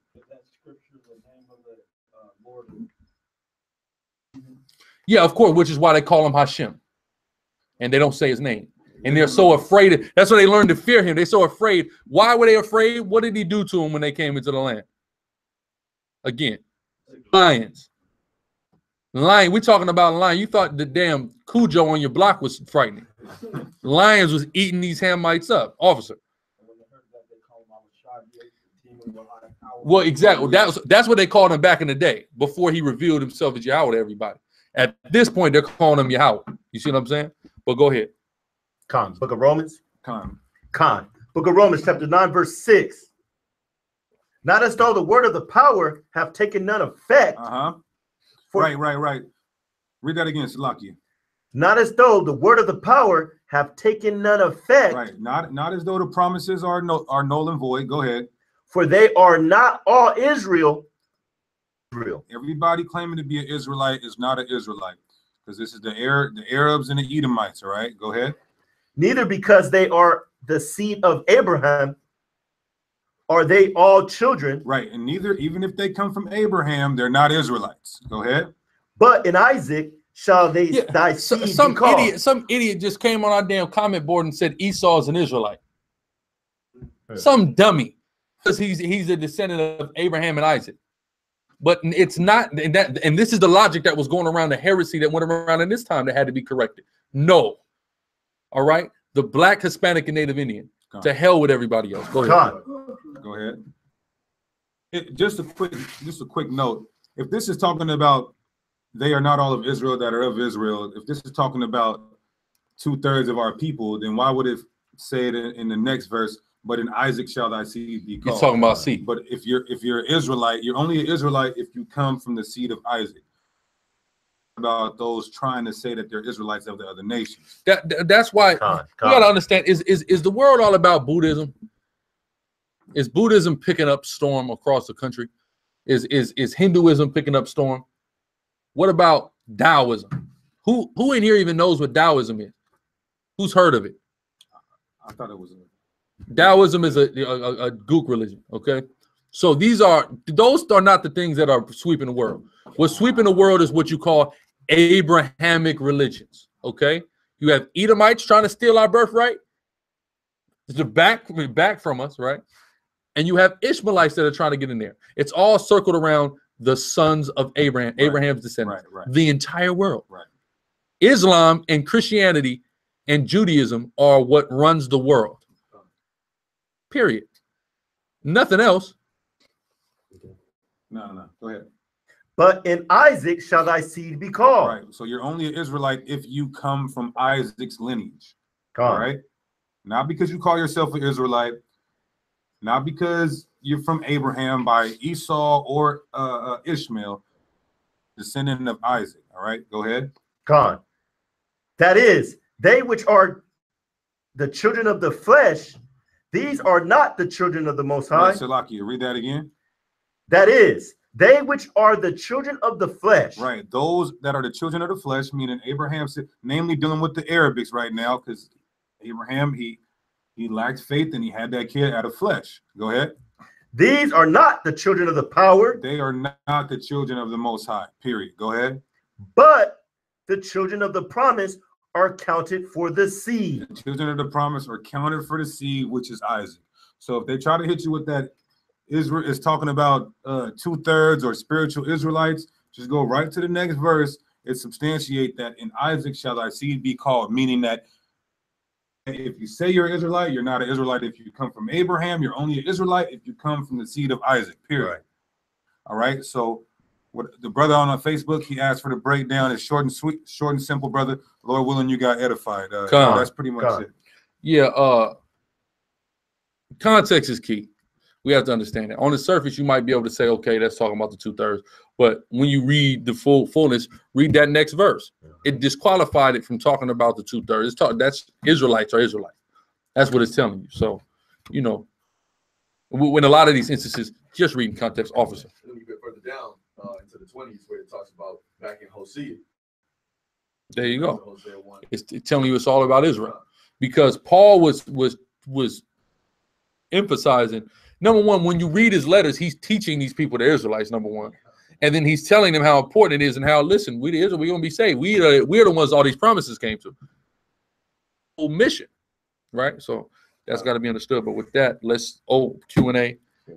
Any questions in the chat? Any or in the questions room. In the room as well. Whatever you guys been going through, whatever your officers been putting you through. Bring it up. I think the officers will put you through even more, personally. Soldier Karam. Okay, so I went to the Cornelius breakdown, but I kind of forgot. I know it's like one particular verse that I was looking for. I was trying to put for class. On? No, like I'm proving that Cornelius was an Israelite. There's a lot of verses in Acts 10 and 11. Basically, we just kind of go point for point on it. You see what I'm saying? So I don't know which one you're referencing. Something like that, kindred or something like a clear as day. I was like, okay, he's related to it. Okay. Well, if you can find it, look for it. And if you can find it, just bring it out. No, that's all right. I seen hands up a second ago, didn't I? Hands was up. Same question. No questions. Go ahead. A breakdown that I came across a little bit ago about Ammon and Esther, chapter 16. How it calls him Agagite. Agagite. And calls him a Macedonian. Yeah, exactly. Yeah. Showing the least of the heathen, the last on that statue. You know what I'm saying? The least of all the nations, all the kingdoms, each one's gonna be less and less and less. That's right. And it's the white man. It's less.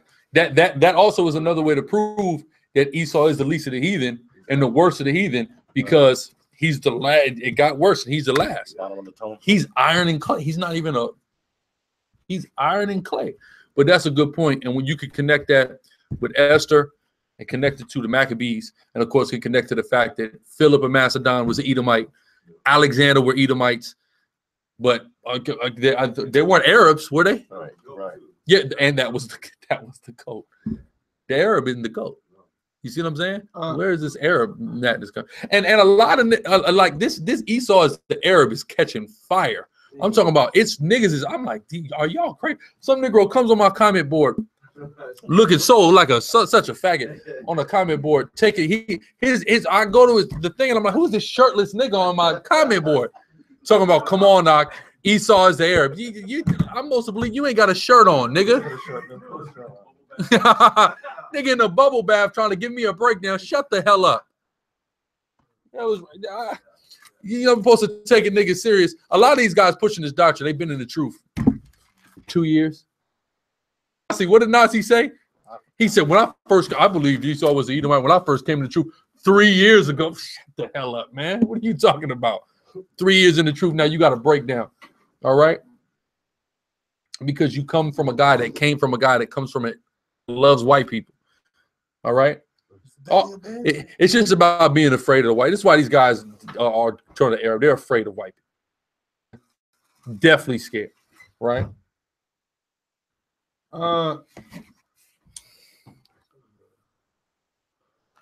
Joel 3:8.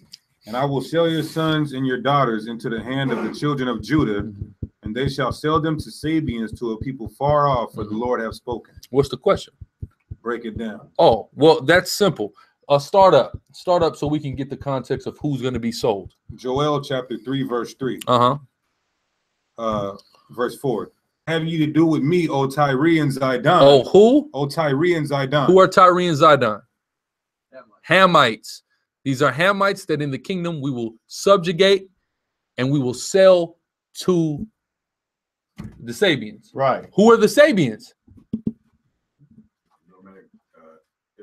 No, Hamites too. Cushites. Ethiopia. Yeah, Ethiopians. Those Ethiopian Crips, we're gonna sell them some other Hamites in the kingdom. Yeah, the Cushites. And then those are mostly the ones that were in Savior. We're more so the Somalian one. So yeah, so Tyre and Zidon are Canaanites, right? Canaan shall be what? Let's break down Genesis 9:27 real quick. Context. And we're gonna break down the Sinaiticus too. All right, because I forgot we wanted to go into that. This is brief stuff. Genesis 9:27. Okay, read it. And I want somebody to break this down. We're gonna read it. Somebody break it down, because there's a propagated breakdown that people in general have about this. So we want to address it, because all the breakdowns that we've ever heard, including the breakdown and the understanding that we had of this verse, is incorrect. All right, so read that. Book of Genesis, chapter 9, verse 27. The Most High shall enlarge of Japheth. And he shall dwell in the tents of Shem. Shall be his servant. So now wait a minute.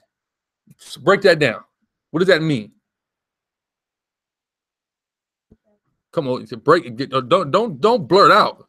If you come with a breakdown, who's got the breakdown? What does that mean? Japheth shall be enlarged. What is the tense of Shem? What is this servant? What does all that mean? Who is?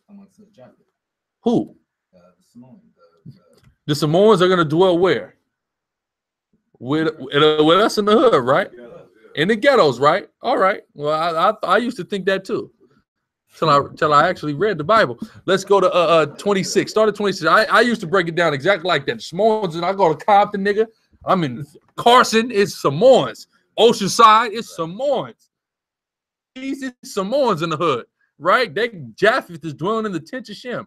The white man breaks it down that they came, that they're the Japhites, of course, and that means that they was going to take Israel. We're going to get the contextual breakdown. Start at 26. We got to understand the subject of what Noah is talking about. All right. Japheth is not the subject.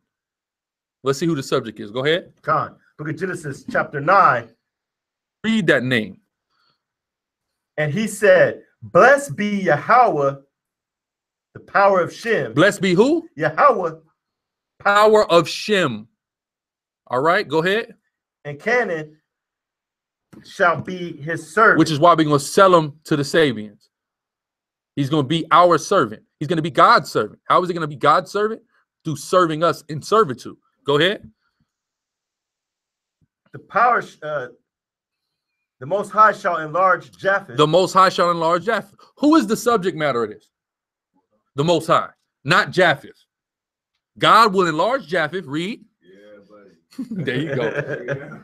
That's why they're enlarged. Number one, they had a large possession in Europe. They were driven out of Europe, but those islands, they're spread across thousands and thousands of miles of island. From Australia to Micronesia and all that, that's a far, wide span. Go ahead. And he, who is the he? God, the Most High. That's the he. Go ahead. Shall dwell in the tents of Shem. Because he's the God of Shem, who of course begat Eber, which begat Abraham, which begat Isaac, which begat Jacob, our God. Right? Go ahead. And Canaan shall be his servant. And Canaan shall serve us. So we've always understood that that's talking about, that the subject matter of this verse is Japheth. Right. The subject matter is the Most High. He enlarged Japheth. He dwelled in our tents, and he set up Canaan to serve us. Noah is prophesying what God is going to do to his sons. Right. That's all that's going on here. Right. So we want to make sure that that's being presented. There's another similar situation where there's a misunderstanding of what's going on in a verse. Kind of misunderstanding what's in plain English. We're going to go to that Matthew 1:16. Matthew 1:16.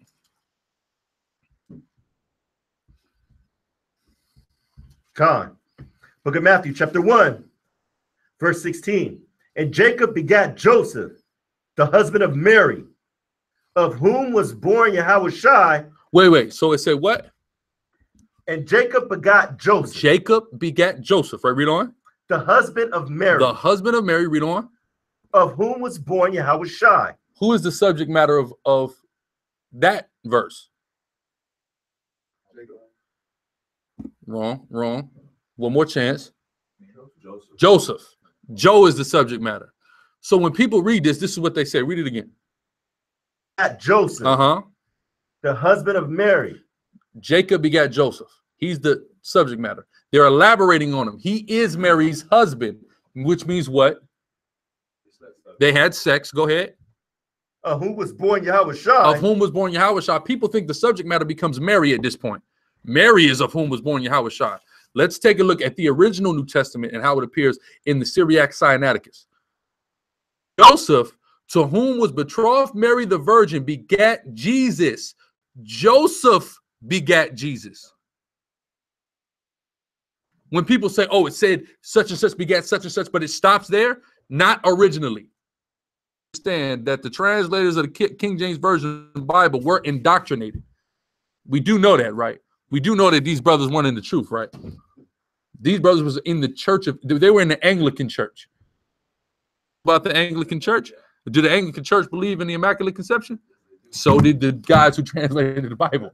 All right. Yeah, they were brothers, but just like a brother in the church, they didn't have all this deep understanding. Where it should say Passover. You do know that, right? God. You see what I'm saying? So with that being understood, what it's supposed to read, like our brother was bringing out. Remember? Oh no, you weren't with me in Florida, so like it. But some of y'all are familiar with the Hebrew Israelite scriptures. Who knows about those? Brother who put out his own translation, well, not so much his own, but put out a translation of the Bible that catered more towards the original. The new, to the old and new, he went to the Hebraic versions of both. And like certain things appear, like we know the Our Father, give us a day our daily bread, you know, such and such on earth as it is in heaven. He pointed out how originally it said on heaven as it is on earth. Certain things, it's not like huge things, you see what I'm saying? But there's certain things where it's a little different originally. You see what I'm saying? Overall, the message isn't lost, but there's just a little bit of phraseology and certain things that are different. So when you read in the original, it's clear Joseph is the father. It also is clear Joseph is the father, but the way that the text appeared in the English, people play a game. Read it again. Chapter 1, verse 16. And Jacob begat Joseph. Jacob begets Joseph. Read on. The husband of Mary. He is the subject. It's a comma there. Joseph is the topic. Then there's a comma. English class. Or at least they didn't pay attention in English class. God's using all these big words. But brother, the punctuation. We did. How 4 or 5 years ago, what video we do, Captain? Pay attention to the punctuation in the Bible. If you're reading, it's going to help you read. You see what I'm saying? A comma is a key thing. Colon, semicolon, all of that. That's important, all right? And we all learned about it. We just didn't care about it, officer. That's what I use when someone brings out Isaiah 49:6. I talk about that colon. You know, that colon there. This reiterating what it was talking about in the first. Exactly. It's further describing. You see what I'm saying? That's it, right? Go ahead. And begat Joseph, the subject. Go ahead. The husband of Mary. He was the husband of Mary. Read. Of whom was born Yahushai. Of whom was born Yahushai is talking about Joseph. That's according to the original version of the New Testament. All right. So you spin it like it's talking about a virgin birth of Mary, but if you just correlate it to its, that's what it's talking about. Jacob or Joseph or Jacob beginning Joseph, and Joseph beginning Yahushua. It's saying that here, but you just play a game with it because the word begat doesn't appear in this version, but it says of whom was born Yahushua. Joseph is how Yahushua was born, being Mary's husband, becoming with his what's the word I'm looking for? Union with Mary was Yahushua brought forth. All right, go ahead. Mashiach. Boom, plain and simple. So let's take some more questions. That's all I wanted to hear. All right. Sister says, is it lawful for a woman to leave her husband or to separate from her husband? Give me 1 Corinthians 7. No, if your husband, if you found your husband in the bed with another man, leave that faggot. I repeat, leave that faggot. Or if your husband was doing some other, if you found your husband, leave that sicko. All right. We know that there's a child molestation case that recently spread in Israel. All right. I'm not talking about the 47-year-old with the 13-year-old. That's not what I'm talking about. I'm talking about an unfortunate thing that apparently happened to a sister that was about 7 years old. Okay. I don't know if y'all are familiar with that. Either way, whatchamacallit, they said they just polygraphed a little girl. You hear about that? They polygraphed a little girl with her testimony on the polygraph, and she passed it. She was telling the truth. So, and you know, of course, the guy isn't addressing any of it. I ain't gonna speak on it too much. But if you found out your man is a child molester, or he messes with other men, or he deals with animals, or if he's an adulterer and having sex with the next man's wife, that's fornication. The same way you can get left as a woman for fornication, your man committing fornication, then you can step. Outside of that, you can't just up and leave a man. That's evil as hell. And a man can't just up and leave you. That's evil as hell, right? But I'm going to deal with separation. Go ahead. There's the scripture about separating. It's late. Late. It's late, huh? 30 in the 30s.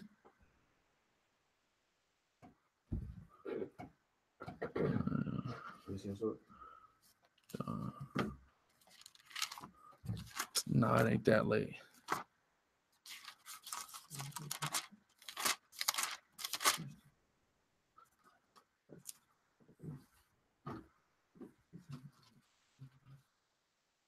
It's right here. Right here. It's 4. Go ahead. Khan. Here's what you have to understand, sister. Go ahead. Book of 1 Corinthians, chapter 7, verse 4. The wife have not power of her own body. You don't have power over your own body. That's the first thing you have to understand. Read. But the husband. But the husband. Right? Go ahead. And likewise. See, women read that and say, man, this is wrong, man. This is just chauvinistic. And y'all just hate women. You trying to enslave women, man. But the devil coming at you. Because it says likewise, read on. And likewise, also the husband have not power of his own body. Same way you don't have power over your own body. Your man don't have power over his own body. What does that mean? Who can tell me in short what that's talking about? If your woman wants some, you give her some. If your man wants some, you give him some. That's what it's talking about. You don't have power to just be withholding people. That's just wrong. Unless, of course, you're in a situation where it's unlawful for you. Like your woman can't demand some when she's on her monthly. That's off. You see what I'm saying? Go ahead. But the wife. Or on the Sabbath. Go ahead. So the wife has power over that man's body. To say, I want some right now. All right. If she wanted to. That's her right. Go ahead. That's her. When it says a man shall perform the duty of marriage, that's his damn debt. He owes you sex. Okay? Defraud ye not one the other. Don't defraud that person of that. Okay, go ahead. Except it be with consent. You separate with consent. It's up and elect to separate from that man. You guys have to mutually come to a degree that you will mutually separate. Captain. We're going to keep reading. We're going to read down. Go ahead. Except it be with consent for a time. For a time, not forever. For an allotted amount of time that is agreed upon by all parties involved. Go ahead. That ye may give yourselves to fasting and prayer. And this is the reason, this is a good reason to separate fasting and prayer. Go ahead. And come together again. And then you guys are going to come back together. Go ahead. That Satan tempt you not. Because Satan's temptations could come. Right? If you're being defrauded of what is rightfully yours according to the law. Go ahead. You for your incontinency. All right. So let's go to verse 10. And unto the married I command, yet not I, but the Lord. Let not the wife depart from her husband. There you go. Let not the wife depart from her husband.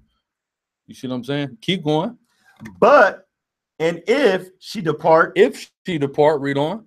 Let her remain unmarried or be reconciled to her husband. Let her be reconciled to that man, because the Most High God hateth putting away. All right, go ahead. And let not the husband put away his wife. Plain and simple. Put it at. What else we got? I was gonna say this too. We had a situation where the husband was beating on the sister, so you don't want to just stay there and get killed. You know, you gotta separate until he, Lord willing, gets his shit together. Yeah, and don't be a damn don't be say this very frank, okay? Everybody get ready, all right? Parental discretion, cover the kids' ears. Don't be a bitch in the world, all right? What do I mean by that? These women always want to say a man can't change. If you're a woman who believes in the Bible, you are a disgusting bitch if you think a man can't change. The fact that I'm not a killer and shooting people and I don't sell drugs anymore, right. You're a goddamn liar with that mentality, all right? So let's say a brother is tripping and he's becoming violent with his woman and he may be putting his hands on his woman and you may need to separate from that man for a time. That don't mean that man is going to always be a violent, abusive nigga, man. All right? He just may be going through some things and, you know, he could through the spirit get over that and not, you know, threaten your safety and not bring physical harm to you any longer.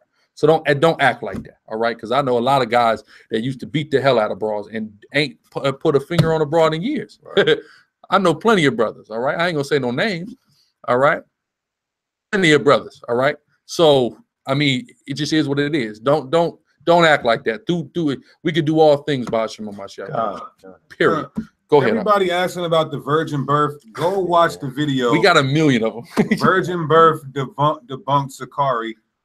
All the questions you're asking are weak as hell at best, and they've been answered thoroughly with the Bible in the original language that it was written in. That's right. These guys go argue with the original New Testament. Joseph, Jacob begat Jesus. You people are crazy, man. Religion is a hell of a drug. Huh? Was Prodigy? Of course, Prodigy was a Hebrew Israelite. Okay, so is Havoc. Hispanic. Next question. So is Cuban Link, nigga. All right. What? Good. What else we got? That's pretty much it. All the questions kind of died down. All right. This dude said, Ezekiel, this is gonna be the last question. Ezekiel, comment on our comment board, niggers. You see that? Yeah, I see that. Right. Ezekiel 16:3. It just says niggers. Our father's an Amorite. Oh yeah. Amorite proves that Abraham was a Canaanite, and why isn't Christ a Canaanite if Abraham was a Canaanite? It proves that Christ is a Canaanite. That's talking about the land that we bought and that we sprung from. It's metaphysically referring to our father and mother as these lands that our forefathers purchased off Canaanites that we lived in. We were strange to them. All right. There's a reason why our customs were Canaan. So Abraham is a Canaanite, but wasn't burning kids to Molech. It sound like a Canaanite. I'm gonna show you why Canaanites kill babies. I'm gonna show you why Christ or Abraham can't be a Canaanite. Let me show you this. He was right a now. Canaanite, man. That's great. Zechariah chapter 14, verse 21.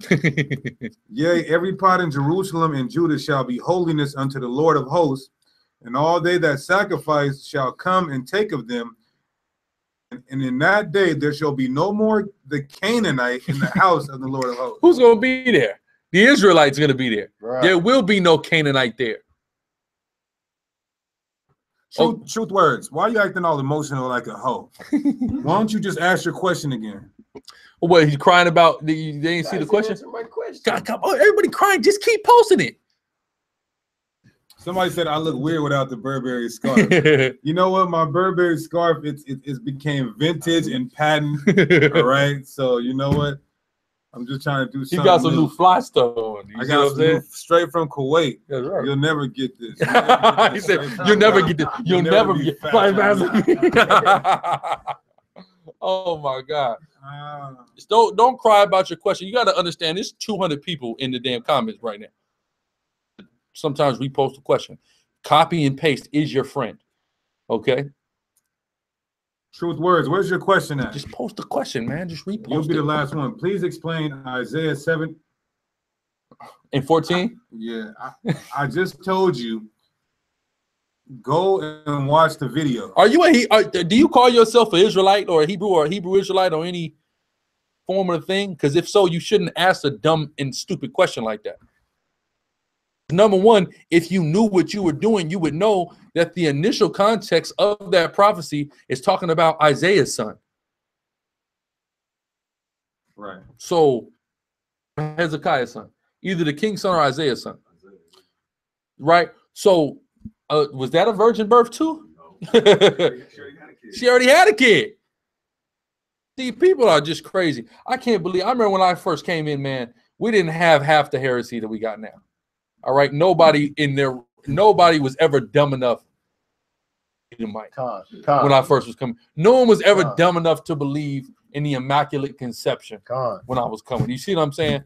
Now, you see all this stuff that's out now is just crazy, man. Yeah, I didn't hear about Edom being the Arabs, man, until maybe like 3 years ago. Until we started getting on Debate Talk for You, and then here come these guys out the damn woodwork. Right. That was what 13. Rabbinical commentary, exactly. They're going off Esau. Yeah, right. Of course, Esau ain't gonna tell you, nigga, I'm Esau. You see, why? What would be his motivation into telling on himself? That's why the scripture says, "Then the man of perdition will be revealed." Edom's in the Middle East. Israel's in the Middle East, nigga. You're not. So what's going on there? Yeah, I guess you're not Israelite. The white man is in the Middle East, though. I'll tell you that. He's all through the Middle East, having a ball. Helping the Saudi. The Saudi is an Edomite, but he needs help. Yeah, meanwhile, the Saudis need help. He needs help from Israel, who gets all their help from America. He need help from a nigga that get help. That's like asking somebody for $20 in food stamps. You see what I'm saying? From this dude, you know, I got to wait every month. I had to go sign up and wait in line to get these food stamps. Now you want to borrow my food stamps? The literal equivalent. That's Esau. You know that's Esau. He's really hustling. He's getting assistance. He's getting assistance. Then he said he going to the Arab. You know, you're the Arab give you 100 cash, 110 cash for that EBT. You see what I'm saying? That's what just happened in the Middle East. So you can understand. The Arab gave you cash for food stamp. What we got? Did the True Words that repost that question? Want to congregate with us when you come to San Diego? And we'll take it from there. Deacon SICARRI and Alazar Bunloy. Just deal with him, okay? Just talk to this brother, all right? Speaking to me, don't worry about it. Right. Truth words. Have a good night, sir. Now you're out of there. You see that? We'll go into Genesis 15 and 16. What is the iniquity of the Amorites? We'll go to it. Go to it. Let's take a look. If we start up in the chapter, it'll probably give us the understanding. We did this on the 400-year 2019 debunk. Oh, for real? Yeah. We went into the iniquity of the but in the fourth generation they shall come hither, and for the iniquity of the Amorites is not yet full. And I will come to pass that when the sun went down in the dark, behold, smoke the furnace. Real quick. because I believe it has to do with their child sacrifice and things of that nature, but it might not be. Hold on, let me just take one look. Make sure I give you the correct answer. Genesis 15? Yes, 15, but I don't know if it's elaborated on 15. Let's just go here. Amorites.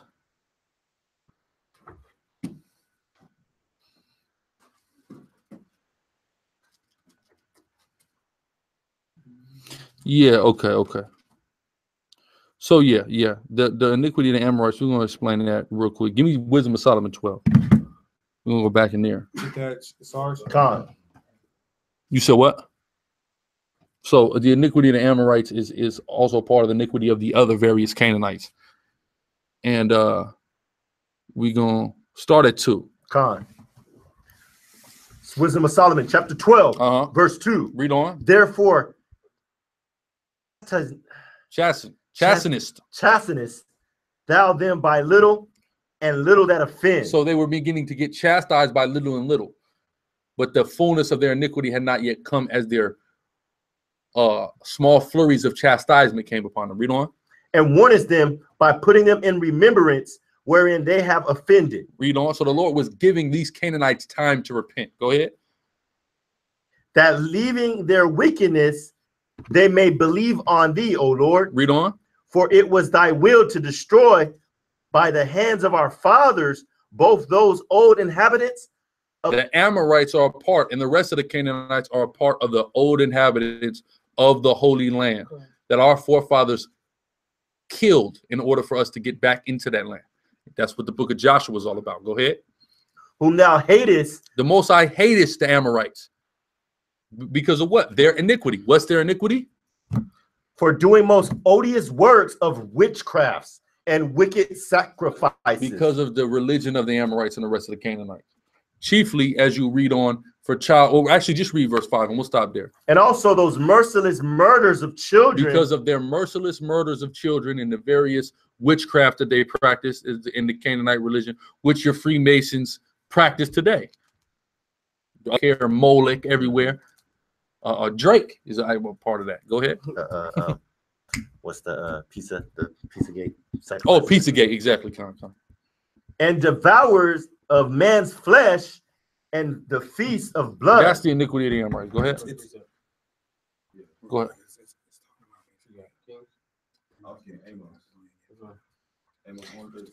Exactly, but that's the fullness of their iniquity is that's their iniquity.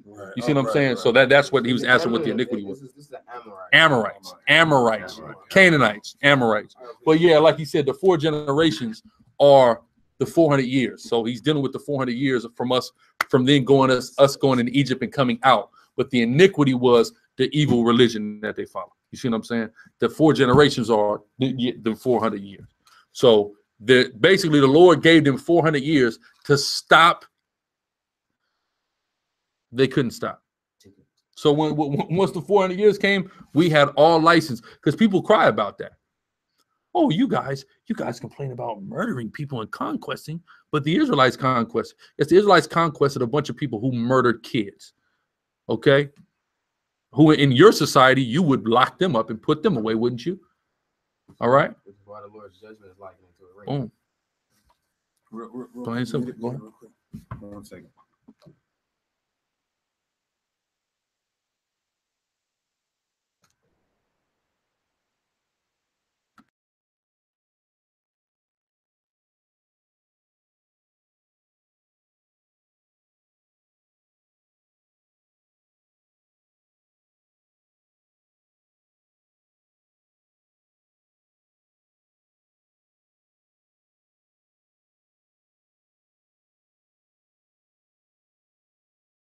Oh yeah, because First Kings talks about it.